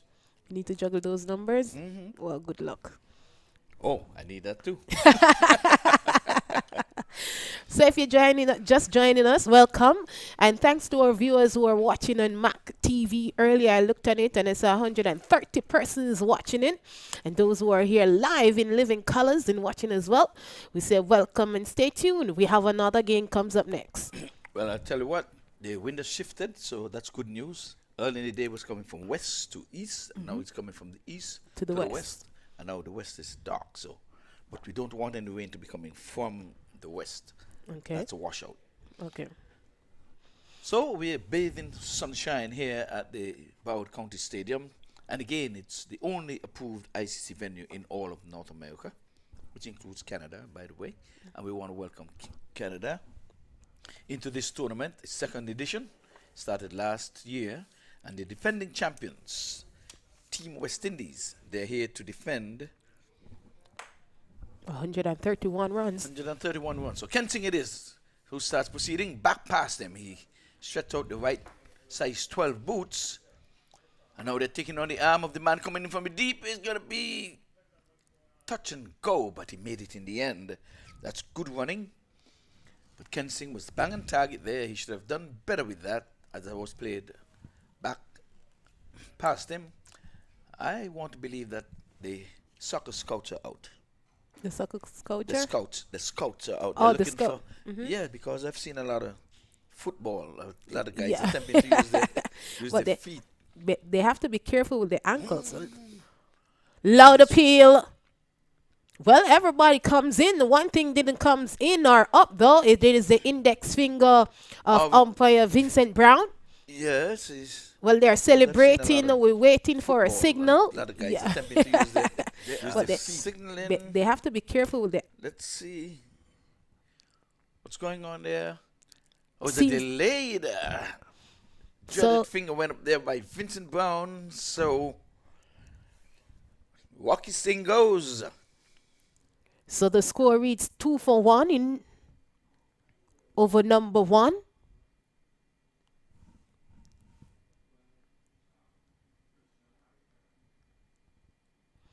So Singh is gone. West Indies, they have made a breakthrough, not giving them any time to settle at all, breaking up this partnership as early as possible. Excuse me, but Vincent Brown He must have said, batsman, if you would have played that ball in front of you to extra cover, or if you would have played that ball back to the bowler and he would have taken the catch cleanly, you would have walked. That's what he said. You think he said? I would imagine that, because if there's a loud appeal for caught behind, it was a confident appeal. By The everybody. fielders had no doubt that he was gone. The batsman stood his ground, and in the end, the umpire raised that dreaded finger. Maybe he was thinking that today would have been his lucky day. That the umpire would have said, not out. You're right. Well, I guess I can only think that the umpire waited for him to walk, saying, you know you hit the ball. Why not like walk? I said, just if you hit it back to the bowler, you would have walked. But you know, batsmen tend to do that, even in top-level cricket. Oh, You're yes. out caught behind, and you're standing your ground. You play the ball to extra cover, and you discuss with yourself, you stamp your feet, you take your bat, hit it into your head sometimes, and Ken saying, now this time it's one coming into the batsman, left arm bowling around the wicket, not a shy at the wicket. Good backing up there. I think he took one for the team, may have hit him somewhere, maybe on the shin, maybe slow to get up. Hopping around a little bit. Yes, hit him in the thigh, because once the ball would have passed him, they'll have been overthrows. Most definitely. So it is a 3-for-1 in over number 1. Balaji, new batsman to the crease. Yeah. Upper Sami.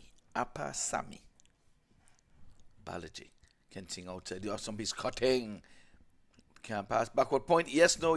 In the end, it It's a no. remained no. After losing a quick wicket, they wouldn't want to chance it to go for a run. Because looking at the field, Team West Indies, they're looking very attacking. Yes, they're the defending champions. They won the inaugural opening tournament down the leg side. Must have Brushes some pad there. Yes, and nicely taken there by the wicket keeper, moving to his left. So the sun is out in all its glory. All right, there you go. So can we say, oh, glory? Oh, my sunshine has come. Yes. I want to welcome all those who are coming in from the north, like Mr. Chambers. He's sucking up our sunshine down here. And he would said earlier he's here for the duration outside the off stump, coming back into the batsman. Skensing bowled the first over, and they just would have realized It is 3-for-1. 3-for-1.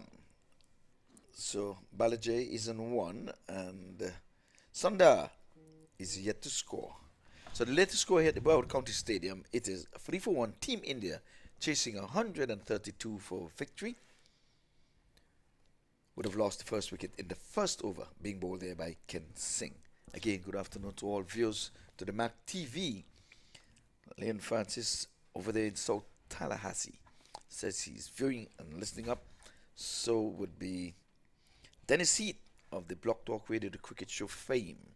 They are taking in the cricket. So good afternoon to you, gentlemen. Yes, good afternoon to those who are watching from Jamaica, from Glow, here just in shop as well. They're enjoying the game for sure. And those who are in Hartford, I was there for 2 weeks. Connecticut? Yes. 2 weeks. 2 weeks, and I'm happy to be in the beautiful sunshine. And you're in the beautiful city of Lauderhill. Yes. Yeah, that's where the stadium is situated, in the city of Lauderhill. It was so But cold. it's in the county of Broward, in the state of Florida, and in the country of the United States of America. Yes. All of that comes in one package. It's a one package. Yes. One pack combo. Yes. So they're setting the field. They don't mind getting another wicket, but Team India, they need to build a partnership to get to 132 runs before or by the end of their 15 overs. Need to build something to capitalize on. Well, George started very well. The batsman has all day. He left it alone. There's a slip in place. Backward point.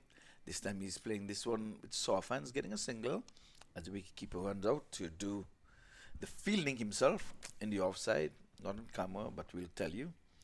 So you can have it in your mind. We have a slip, third man, short third man, backward point, cover point, extra cover, and long off. Those are the men in the offsides. So we expect for Bim to be bowling. This time he's tugging this one into the onside. That's a wayward delivery, but he's going to get a comfortable 2 as there's a mid-wicket sweeper. Whips that one in. So they don't mind giving away 1s and 2s. They're protecting their boundaries. They will have to struggle to get those boundaries because they're trying to keep it tight, bowling good line and length. Yeah, but they should have done more with the previous delivery. It was full. He's bowling to a 6-3 field, 6 in the offside, 3 in the onside. And he had to pick out the man, the lone man in the deep. This time he's tugging and still again can't pass. Good They stop. shot mid-wicket. Good stop. He knocked it down. And again, the batter thought of a single. It was not on the cards. Wisely sent back there by the non-striker, Balije. He would have been flirting with danger. Yes, so you said 6 is on the offside and 3 on the onside. Yes. The captain is telling him, I want you to bowl on the off stump. So keep that line and length. I only give you 3 on the leg side, so just keep it on the offside. But I tell you, he got away with, I'll flirt and say, murder. He bowled 3 balls into the onside, 3 into the offside. One should have definitely got it away for maybe maximum. He missed out. The other 2 played him. He got a single where the wicketkeeper ran out, and then 1 was knocked down in the short mid-wicket area. So as a matter of fact, he was 4 deliveries in the in the onside, and 2 in the offside that was left alone Right. by the batter. He left him alone. So 2 overs completed. The score reads 6-1. Well, let us see what Balije will do. He needs to make better use of this over because only 3 runs coming from that last over. We had some 4 dots. But Kent Singh is very miserly too. He's not going to give away much. Yeah, he's a local boy here in the local competition. Kent Singh out of Trinidad and Tobago. So he bowled left arm round the wicket. He's been steady, real steady.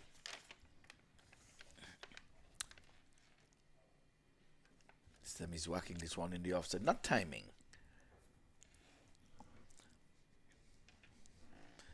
This time Kensing, he's bowling to a 5-4 field with four guys in the offside and 5 in the onside. Because he tends to drift the ball from off to leg. So I guess that's why they're strengthening the onside for Kensing. The photographer seems to be enjoying herself, sitting on the lawn there. It's a wide signal. Yeah, that one was going the other way. Kensing straightened on the batsman. He was lined up wrong from the get-go. 9 for 1. Again, folks, 123 is the needed to win from 76 balls. Now, if you're a betting person, where would you put your money? In Jamaica, they will say, put your money where your mouth is. But not saying that here today. Now, I'm putting my money in my pocket. Oh! Okay, at least in a pocket. I looked around, she doesn't have a purse. But she has pockets. Okay. Her money is in a pocket, safely in a pocket. That's a good answer. 10 it is. We're into double figures now on Team India. Trying to get to 132 to get their first win. Outside the off stump, on the back foot. He's going into the offside, looking for room. Can't find much. Gets it past the short extra cover. But mid-off runs to his left and prevent them from getting anything more than 1.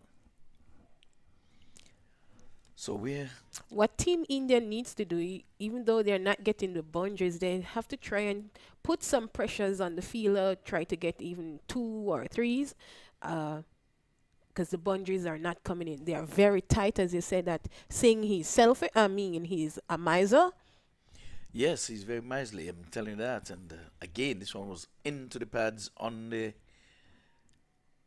on the leg stump, and there's coverage for him in the long on region. So he's bowling to his field as he got it past the mid on, and can do no more than to amble through for a single. They're going to need much more than that. They're going to need some boundaries. Yes, because the run rate will be climbing. The record run rate now is 9.9, and the current run rate is 4.2. It's climbing, and that's another good over there by Ken Singh. His ball is 2 overs for just 10 runs, so he's going for 5 and over. Right. Oh, if my math is correct. It is. It is. I got something right, Kim. Yeah, you're on point Kimberly, with that. Yes. I'm on point. I'm getting there. Yes, yes. I'm making up for my 145 prediction in the first game when they only made 116. So I got this one right. Indeed. Ken Singh is bowling 2 overs, 1 wicket, and only 10 runs. Right. Okay. So the score reads 13 for 1 at the end of 3. Another 119 runs required from 72 deliveries. And The partnership is 11. Yes, and you say you've read Michael Chambers' book, and you're very positive. So I know by no means you are superstitious. Is number 13 lucky 13 or unlucky 13? You've read the book now. I'll tell you which number is the lucky one. Okay. All right. But for now, we're going to leave 13. 13. Okay, we're going to leave 13. But do you know, in elevators, they don't have the 13th floor. This time he's going into the onside, again bowling to his field as there's the deep mid-wicket, and the ball went straight to him. The lone man in the onside, beyond the 30-yard boundary, and the other is man beyond the 30-yard circle is the long off. So again, we have the 6-3 field, and they're not scoring boundaries.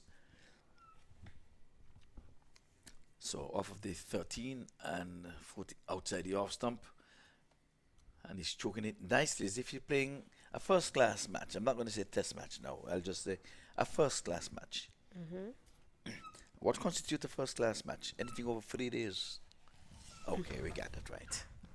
This time he's driving. He's going to get some runs here. Let's see if he's going to take on the arm.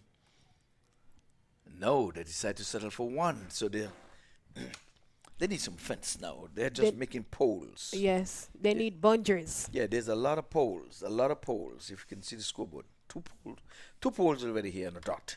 They need some fence around it, some fence. Fence meaning boundaries. And this time he's making room for himself. This one straightens up, was going straight into middle stump and gets it on the edge, and he's telling the wicket keeper, who is having a laugh, they say, I was trying to push it right back past the bowler. So Sunday he's on 6 and he has faced 12 deliveries already. And Balajay is on 6 also with 8 deliveries. So right. Now they're closing in. They're taking the long off and they're bringing him in. So just one guy is now outside of the circle, and good move, because here it is. Ball went straight to him. So they're adding more pressure to the batsmen. So this partnership is 14 runs. Okay. The record run rate is still at 10. Going to 10 now. Okay, you're not superstitious at 13. How about sweet 16? Man, I have you just laughing. Oh, this one was just out of the reach of the mid-off. Again, the sucker scouts are out, because here it is again. The fielder is using his boot. This time it's a size 13. I'm not too sure if... A size 13 for a short man. For a short man. You said that. 4 overs completed. The score reads 18 for 1. Yeah, Kimberly likes them tall, I guess. Usain Bolt and the Courtney Walsh is tall ones. Because he looks pretty tall to me, but... in my eyes, he's short. Balinayak, but they never said, how short are you? They would always ask, how tall are you? Are you? So how did you get him in short? I don't think anybody is short, because when you fill out the paper, they'll say, how tall? How tall are you? So how did you get him to be short? Well, I guess it has to say, you're not tall. No, but you cannot write it in and say, how tall are you? I'm He will not say, tall. you know what he'll say right now? How tall are you? I think he's about 4'7". He escaped being a midget by a... I didn't say that. So 4 overs gone. They need another 114 runs from 66 deliveries. Team West Indies seems to be on the money. They want to collect another 10,000 US dollars. I was about to say Jamaican dollars, which would have been $100, so equivalent to US money. But it's 10,000 US. Oh, this is a good shot. Down the ground, just over the head of Ken Singh. And a welcome boundary here for Team India. We haven't seen that in a while. Not in a while. For the past 3 overs. 3 overs? We're into over number 5. We started from ball 1. So how many boundaries would have been struck? A scorers will give that in a few. How many boundaries? But what they'll have to do, Team India, they will have to find a bowler to attack, trying to get some runs in. So Ken, that's a good comeback there from Singh. After he was trucked down the ground for 4. A good comeback. Another 110 runs needed now. Those of who are watching on maqtv.com, we say welcome to you. Those are in their living room watching it as well. The ladies in the shops. Those who are at home, my family, back in Jamaica. Those who are at work as well, watching it. So another game comes up. So Team West Indies will go up against Team Canada.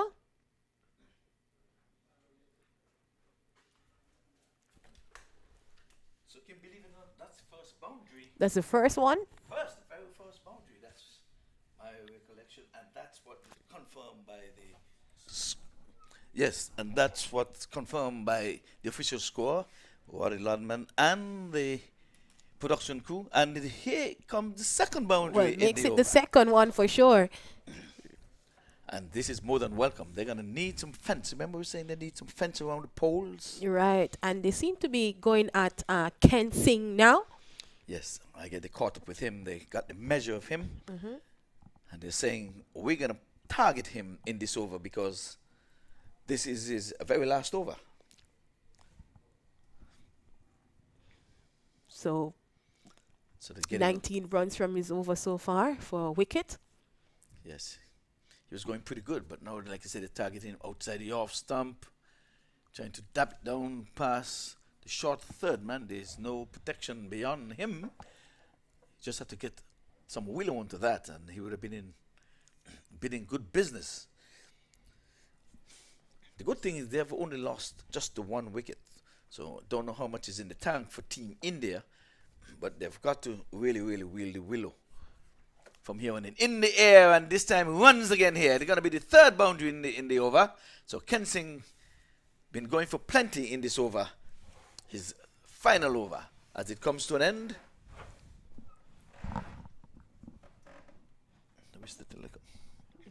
So the score rushes to 31 for 1 at the end of over number 5. Okay, so we're going to be having a change in commentary. Yes. So we leave you with the latest score here at the Broward County Stadium, 31 for 1. We have Sunday is on 12 and Balajay is on Sweet 16.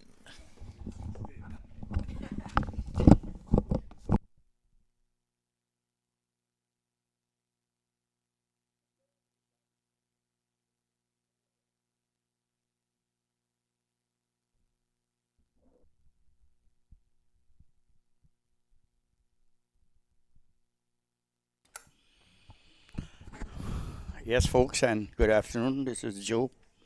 Siharak here. I'm continuing. After 5 overs, India is 31 for 1, going at a target of 132. New bowler, Vijay, seems to be Vijay Sunarayan.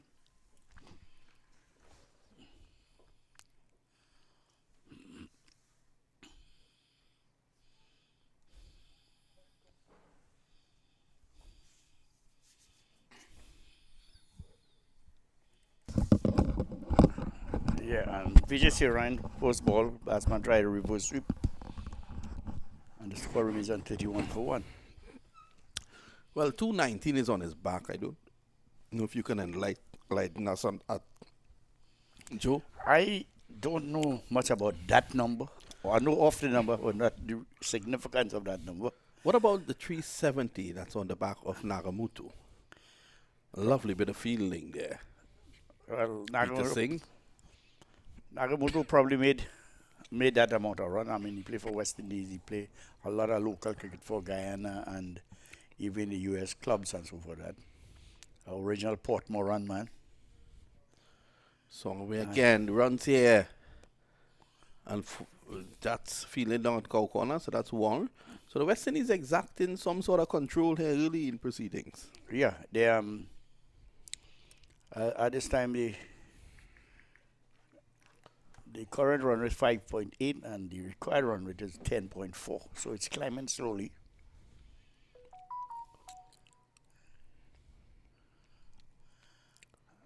Batting is Sundar Raghavan. Well, I've gotten that information for you concerning Mahindra Nagamutu. He's actually taken 370 first-class wickets. So that is why you see that 370 on his back. In 5 test matches, he took 12 wickets. This is hiked away down to deep mid-wicket. And in 24 one-day internationals for the West Indies, he took 18 wickets as well. Nagamutu, 370 first class and 142 in list A cricket. It means limited overs cricket. That is not on the international scale. So that is why you see 370 on the back of Mahindra Nagamutu. That's a good achievement. And at the end of 6 overs, the score is 34 for 1. So a lot of work here for the Indians to do. Remember, the target is 132. So it means that they require 98 of the next 9 overs. And I'm certain that the West Indies have 2 top-class spin bowlers yet to come on the scene, which is Captain Zamin Amin and we also have Nagamutu, Mahindra Nagamutu.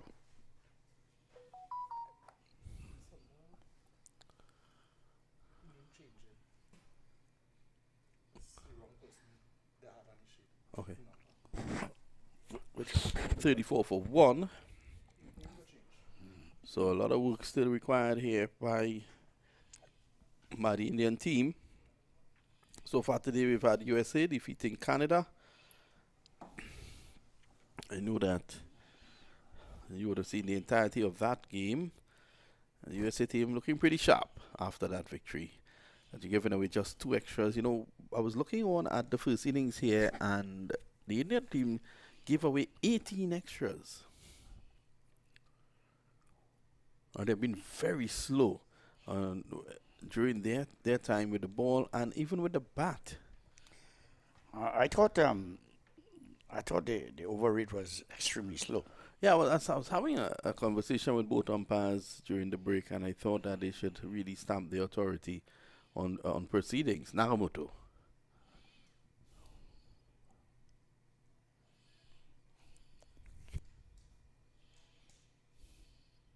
So the 370, as you can see, 370 first-class wickets. The man was good enough to play for the West Indies at Test cricket. He's still a relatively young fellow.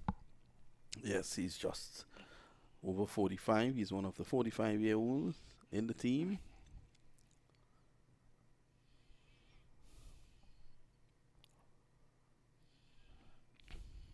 So ready on spot. Just to mention that the West Indies, the star spin bowler from last year, Prem Singh, was an injury at this time. And I think this pitch is suiting the 4 runs. Lovely shot. Reverse sweep into the boundary for 4. So knowing that the leg spinner will be taking the ball away from him, Raheel Khan decided to play the reverse sweep. Nagamutu has a wry smile on his face And now he's having a discussion with... He's surprised at the shot. Yeah, I think he's very surprised. He's still smiling. He can't believe it. This guy is treating him with disdain. Former test player. Let's see his comeback delivery.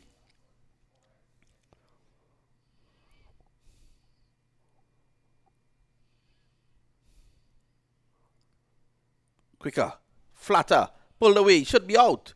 Taken, and that's the experience of Mahindra Nagamutu. He went short and full. In fact, it was short and flat, sorry. And like Ken Singh took the catch, right? Pull away there for Ken Singh to take the catch. Well. Ken Singh is having a good smile about that. So the catch taken, and the Indians have lost wicket number 2. At 40 for 2. And as Andy could recognize, the run rate is keep climbing slowly. Yeah, it's 11. 11. And we got 6.5, one more ball to be bowled. You know, the climb is looking a little steep for the Indians at the moment. Yeah, it's steep, and when the required rate is that high and they look to improve the run rate, then you will find injudicious strokes coming along that will lead to wickets falling. Definitely, because they'll have to set the pace at the beginning of the over. And the last delivery from Nagamutu, it was a short and flat, and it actually slided on to the batsman, who was not in a position to play the shot. It rushed on to him, not getting the elevation, although he got the elevation, not the distance, although he was hitting with the wind, which is up at the moment. It's a bit cloudy out there. We lost the sun, but still decent weather. As you said earlier on, you know, the rain should be with us around 7 o'clock, and this is why the umpires need to you know, be a little more assertive out there and get the game going. Yeah, definitely, knowing that there's 3 games and the game was reduced to 15 overs each, which is short of 30 overs for the day. That's a big difference. So they should have no reason why it shouldn't apply the rule and control the game. That's well bowled by Nagamutu. Ahmad Khan seems to be reading him off the pitch, plays it right back to him. It's the end of over number 7, 40 for 2.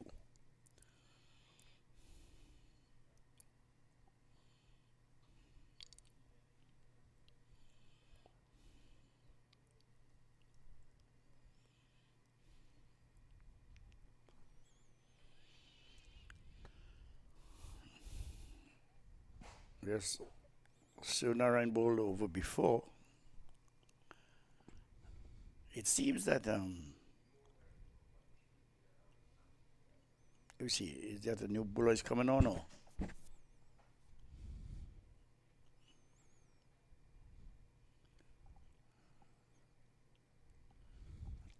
That's Narayan. So knowing the team a little bit, you know, it seems like the Westindies is going all out. Via the spin bowling route. Yeah, taking pace off the ball. The Indians would have done that well towards the back end of the innings. And here you see the West Indies doing likewise. It's going to be Vijay Sivnarayan, who had just the 3 runs in his first over.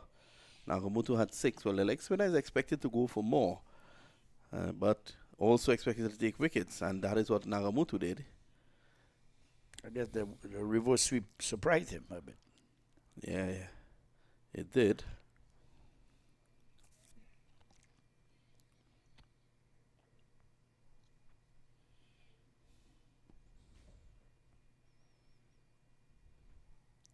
Scooped away. That's a good shot. That should go very close to the boundary. And a fielder from deep mid wicket giving chase. They come back for 3. They've been a couple of years younger. I think they might have ran 4 there. Well, that's good batting by Balaji. He realized that there's a lot of real estate in that area that's vacant. And he was just able to lap that around the corner. Well, he's sticking around. I mean, doing the job. not bad at the moment with losing 2 wickets, but as I said, they need to score some runs. Driving powerfully through the offside. Can it split the field? Ken Singh gives up. And that's 4. That was struck with power there from Khan.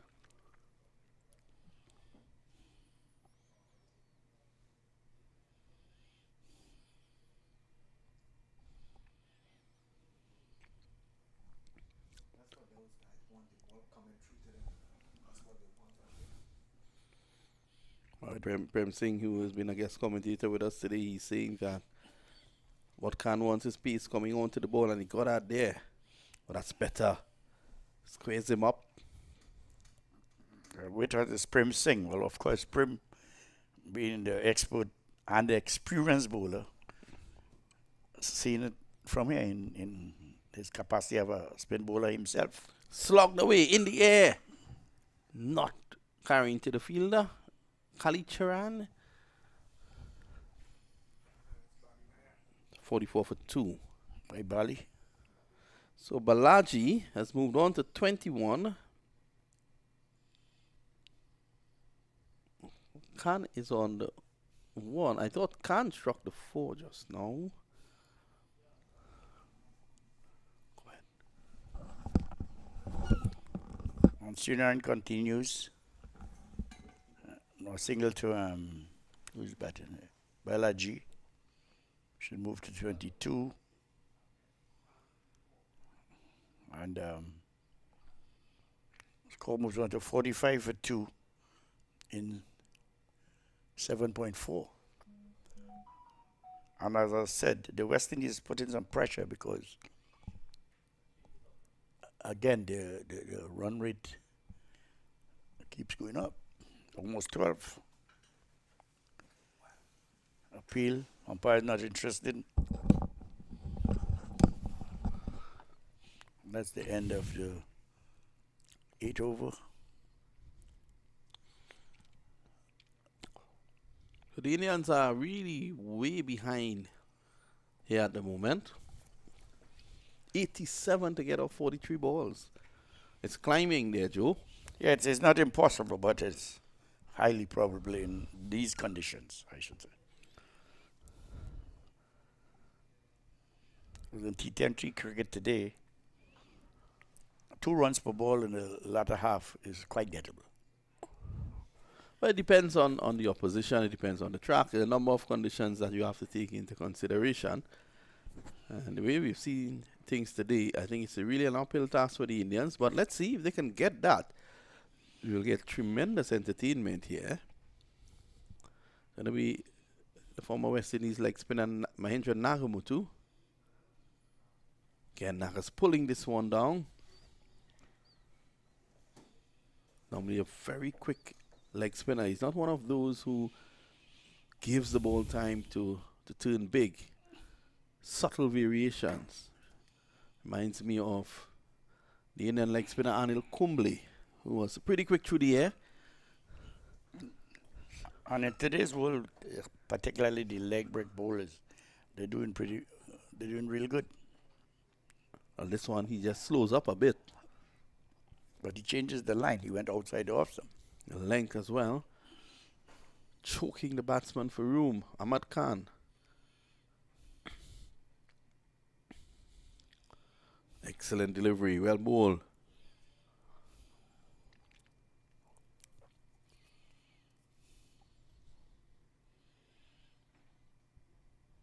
Commenting on the West Indies team this year, in this season here,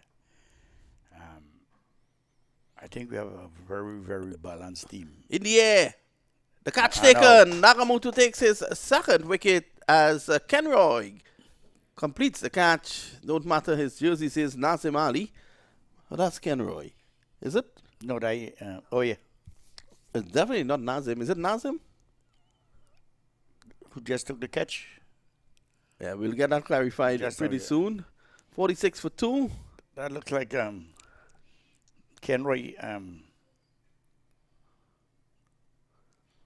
Well, regardless of who took the catch, the second wicket for Nagamutu has fallen. That's the 3rd wicket of the innings.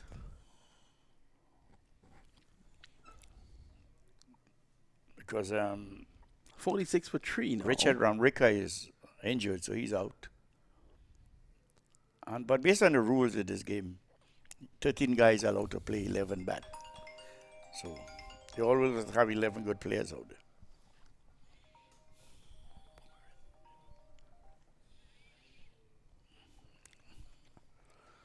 there. So at the moment, the score is 46 for 3.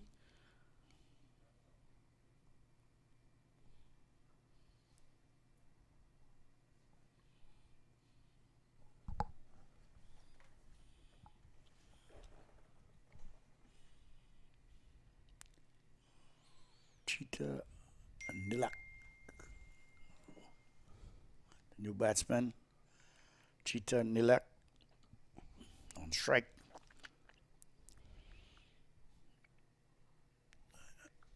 Nagamutu still has 2 balls in this over, which will make it the 9th over. And as usual, the record run rate is climbing slowly.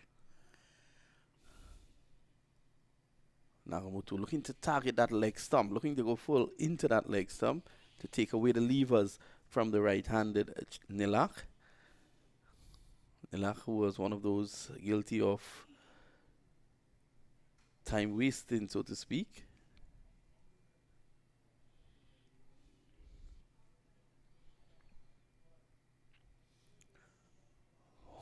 Struck outside the line of the off stump, a polite inquiry.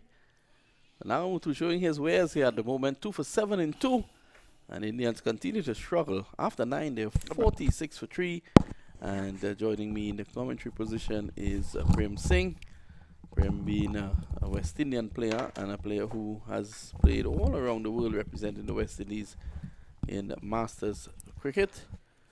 Well, Prem, it seems as if your team is in control at the moment.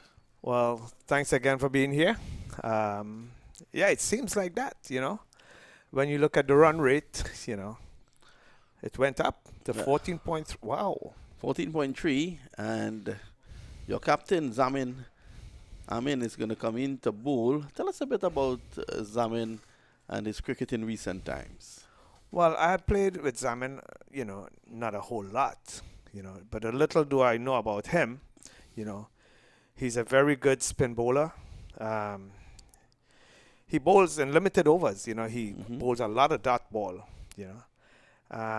I hope he can do the same thing in this game. Well, last year's final, he did exactly that, tying up an end while my good friend Prem was wreaking havoc at the other end and led the West Indies to a victory with a hat-trick.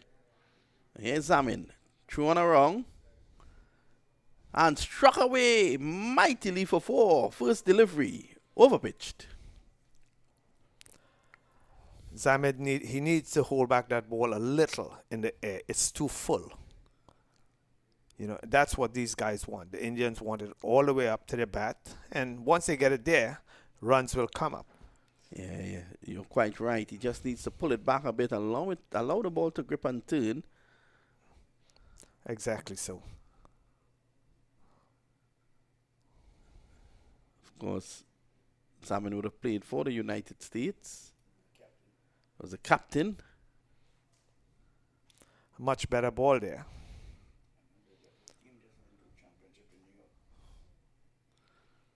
And his team, I was told by Joe that his team has just won the championship in New York.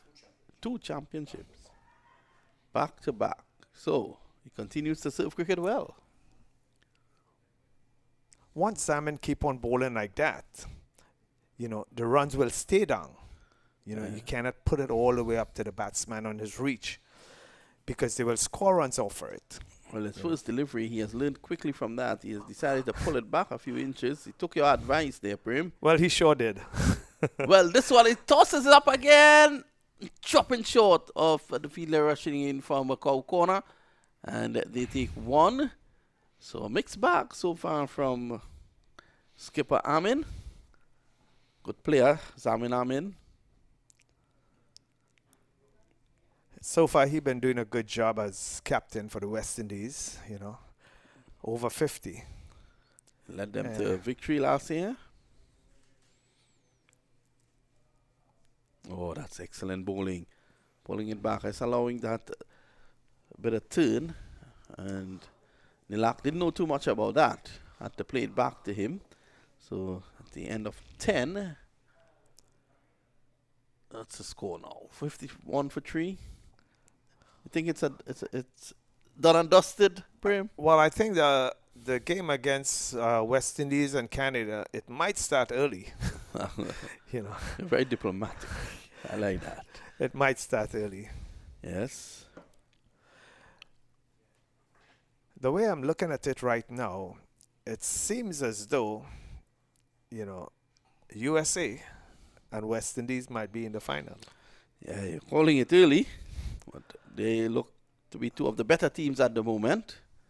But the others will want to have a say at that. It seems as if the Indians might well go down here. And if they do, they still have an opportunity if they win their final 2 games, which will mean that they'll have to defeat the USA in their encounter. Yes. And also, they'll have to defeat Canada. Well, you know, Canada, apparently they didn't do what they're supposed to do, but I understand they have a very good team. You know, so let's not judge it as yet. Let's see what happened. Early days, just day 1 of this 3-day tournament. And you can see Balaji looking to go down the ground. He's taking his eyes off the ball. And that's well bowled by Mahindra Nagamutu. So the plan is clear. White signal by the umpire. I thought that crashed into the pads. So we don't have the benefit of the camera at the other end. So white signal. Nagamutu looking to go to dart those deliveries into the leg stump. Oh, how was your lunch, Ivor? Which lunch? Ivor eats about 4 lunches every day. Is it the second one, the third one, or the fourth one?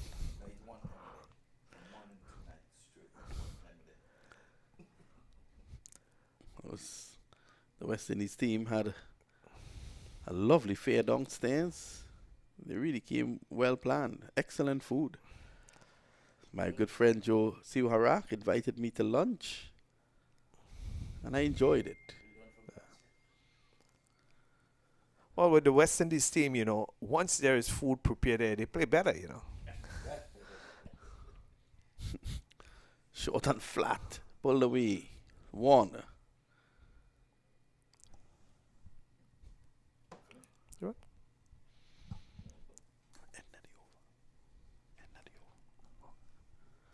So it's 58 for 3. Just a couple of deliveries again for Mahindra Nagamutu. And then he will come to the end of his spell. 2 for 14. He's already up there with the bowlers. The run rate is climbing very rapidly, man. Yeah, the required rate. That's about it. 17.1.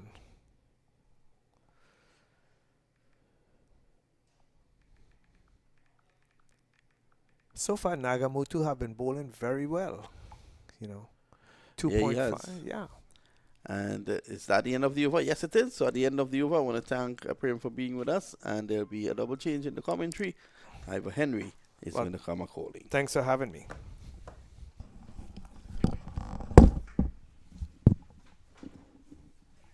How was your lunch? You want me to bring the same thing tomorrow again or something different? So, thank you. 59 for 3. Another 73 runs required from 24 delivers. So things looking good. I had a chat with Mahadio, and his team said his team is on top of things. By the look of things, the scoreboard to all the viewers down the leg side is runs here. Let's see if it benefits the team or benefits the batter. Well, that's the thing about cricket. If it benefits the batter, it benefits the team. If it just benefits the team, then the batter doesn't get anything of it. So it's wide, so the batter doesn't get anything of this. But the team get all of it. Right. If the batter scores runs, the batter gets what he scores, and the team get it as well. So is that fair? Well, In some way, yes. So the team always win? Mm-hmm. Okay, I got you. So it's 62 for 3. West Indies looking comfortable in the driver's seat. 23 delivers to go. 70 runs required here. In Team India, they need runs to try and apply some pressure. Skies that one, the fielder comes around, they will just take just a run. Well, they seem as though they've given up. They just ambled in that single. But Kim, I've noticed the last time I came, I checked your weight. And I went downstairs and you had this big plate in front of you. I assume that you only eat once a day. Yes, from indeed. morning until night. No. Just keep going. One time. I'll eat one time and maybe I'll munch on something later on. That's not what I saw, though. I saw you eating one time. Well, it was You started delicious this too. morning and you kept going. Different plates, different everything. This time he's flighting this one. And we have the one-arm bandit. Anything goes in 2020, but he's only going to get one for it. The required run rate is climbing. They need a 19.20 runs and over. They're currently going at 4 and over. So West Indies West Indies, they're really applying pressures here. They don't mind giving away the ones and the twos, but the boundaries are being protected. I'm going to put you on the spot again because in the first game you had a chance to tell me who was singing. The fat lady? You even tell me the size of the lady. So who is singing now? Is anybody singing? Well, she's on her way here to sing the song for this game. And Team West Indies, they will be playing immediately. Again, after this match, they will go up against Team Canada. Canada, they played US this morning. They lost that game by 7 wickets. Struck him on the pad. The dreaded finger goes up. The 4th wicket has fallen. The score reads 65 for 4. So skipper Zamin Amin was straight as an arrow there, and the umpire had no hesitation in raising that dreaded finger. From our advantage point, it would have gone between middle and off. Mm-hmm. Well, they didn't even think about coming upstairs for the review because he knows that it was definitely pitching in line. Yes, so it struck him on the pad and the finger of umpire Vincent goes up and the 4th wicket has fallen. It is 65 for 4, chasing a total of 132 runs of victory. The record run rate now is 22.3. Current run rate is 5.4. Another 67 runs required from 18 deliveries. Well, your countryman Vincent Hartley, we have the Vincent brothers over there. We have Vincent Brown and Vincent Hartley. So Vincent Hartley raised the dreaded finger. And again, Vincent is from the land of wood and water. Why do they put wood and water? Is that okay? Yes, it is. So a woman can say wood and water, or it's just for the male to say wood and water? No, I can say wood and water. Are they referring to male or female when Well, they say wood and water? Well, it's in general. It's a wood. It's a wood and water. Yeah. Okay, I'm here to learn. I'm get it from the horse's mouth. Kimberly says so that. So you're from St. Kitts? Yes, and Nevis. Okay. Okay, I'm learning a thing or two. Wood and water goes for everybody. Everybody. You know, all this time I thought wood and water was just for the male. I know where you're thinking. No. Just what I'm saying. You can. I know. I rest my case. All right. You're listening to and viewing on MAQ TV the World Legend Tournament. And it's coming to you from BROWARD County Stadium. And Kimberly is trying to get in trouble here. And this time it's a loud appeal and without hesitation. Vincent Brown raised the finger, following in the footsteps of Vincent Hartley, raising the finger. Is it hit pad out? Yes. Hit pad and you're out. Okay, it seemed that way. But that was straight. That was dead on. And, Indeed. So another wicket. George picked up his first wicket in his 3rd over. So he's gone, 8 for 1? Yes. Well, I like to hail all of your friends. You've been calling quite a number of friends. You seem to be very popular. You've been calling a lot of friends in Jamaica that are viewing.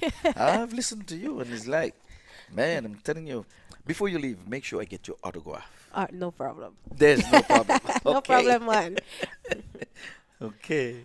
So it seems as if Team India is in a spot of bother here. 5 wickets down, 65 runs on the board.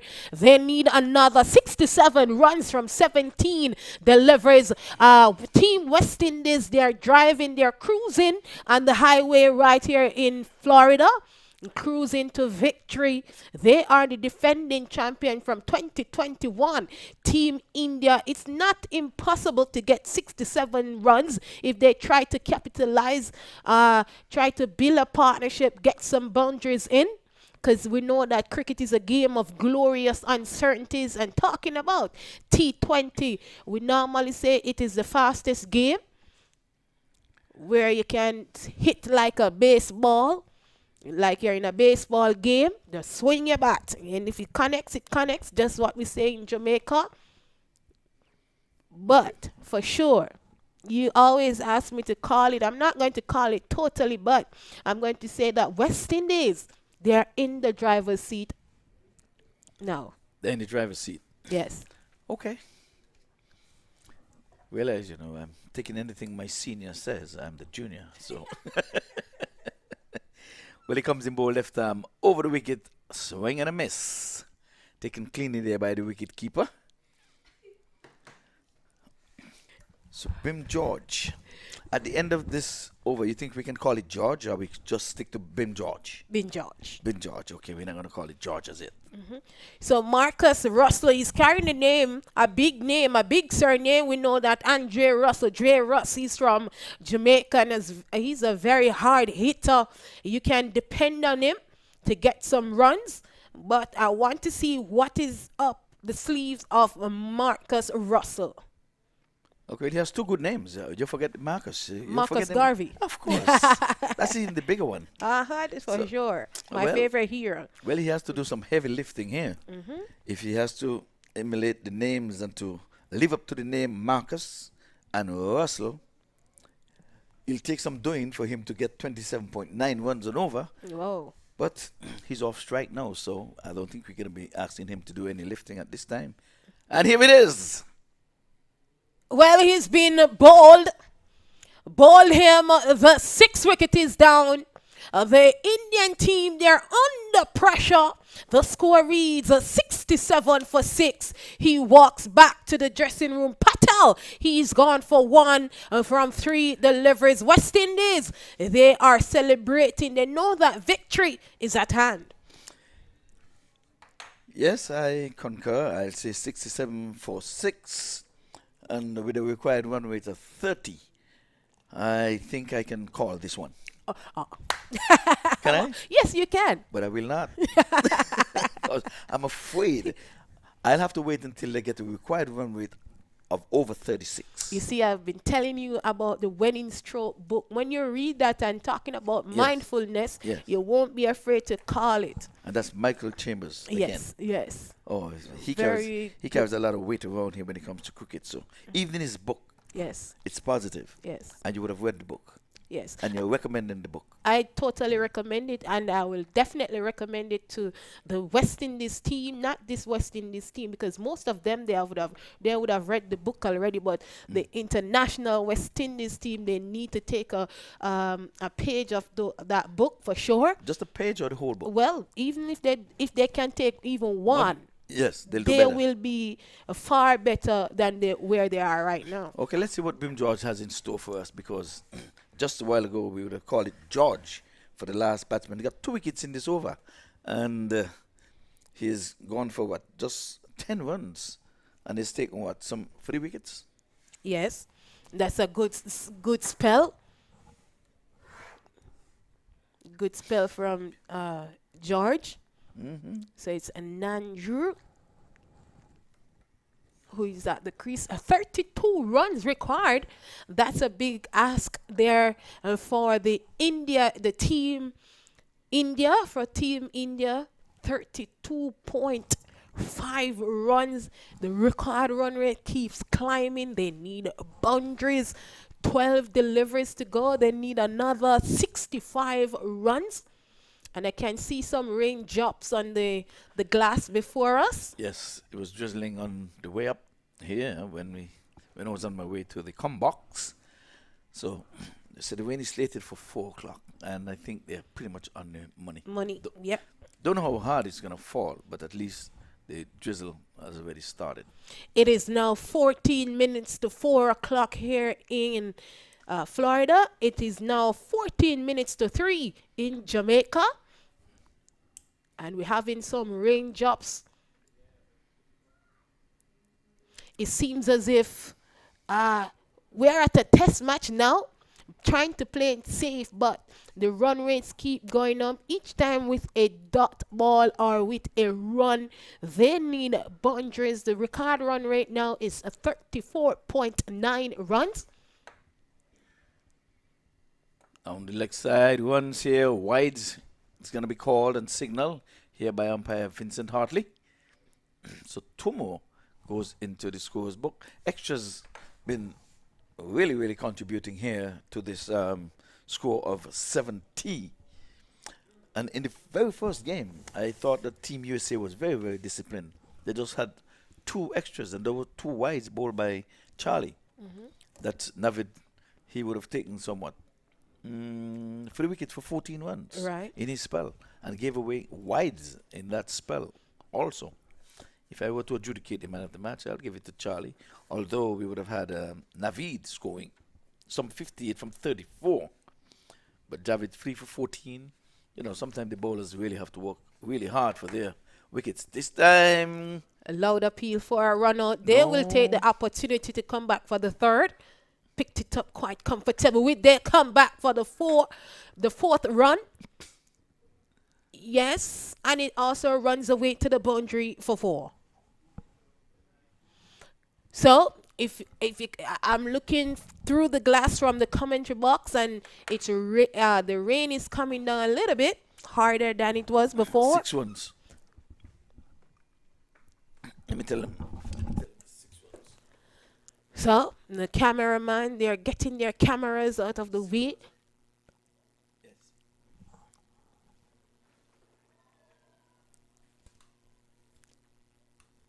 So the score moves up to 76-6. 56 runs required now from 9.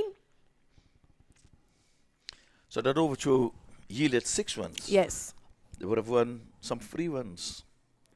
And then the ball went across to the boundary. Yes. So you would have said it's 7, right? 7. No, but it's 6.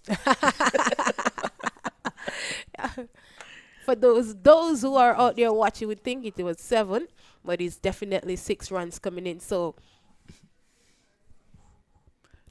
some celebration happening on the field. So another wicket is down. 76-7 in over number 14. Another one has bite the dust, and West Indies, they're having a goal.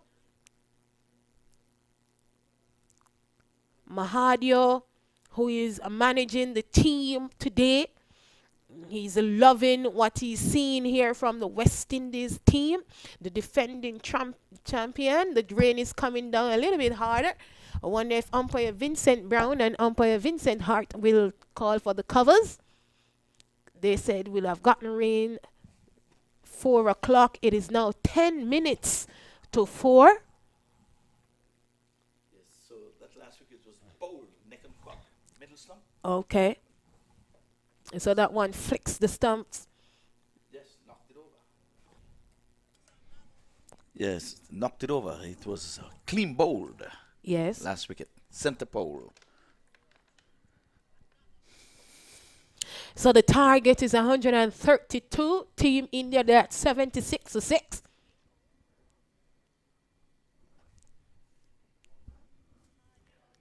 A wide signal there. 2 wides coming in. So they've gone wide now into double figures now. It's gone to 11. But when you look at a record run rate of 48 runs, that will take a miracle. That's to take a miracle to get 48 runs and over. Well, mathematically, it cannot happen. So I can call this one. You call it. I can call it. The defending champions, Team West Indies, will definitely 100% they're going to win this match. Okay. You call this one confidently. A couple years ago, they told a gentleman in Jamaica to call it, and he did call it. So you're doing the call today. West Indies, they will take this one for sure. So now, when you look in your book, you're going to find a page missing. You have taken it. I took a page out of your book. I called it.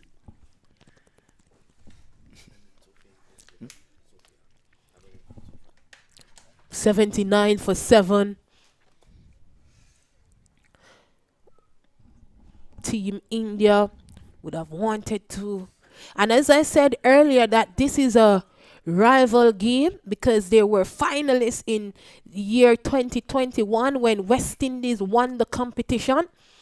So they were charging for West Indies, but West Indies, because I had a chat with some of the players this morning. I was asking them what are the game plans. They said they're just sticking to what they did last year and continue to work with that team plan.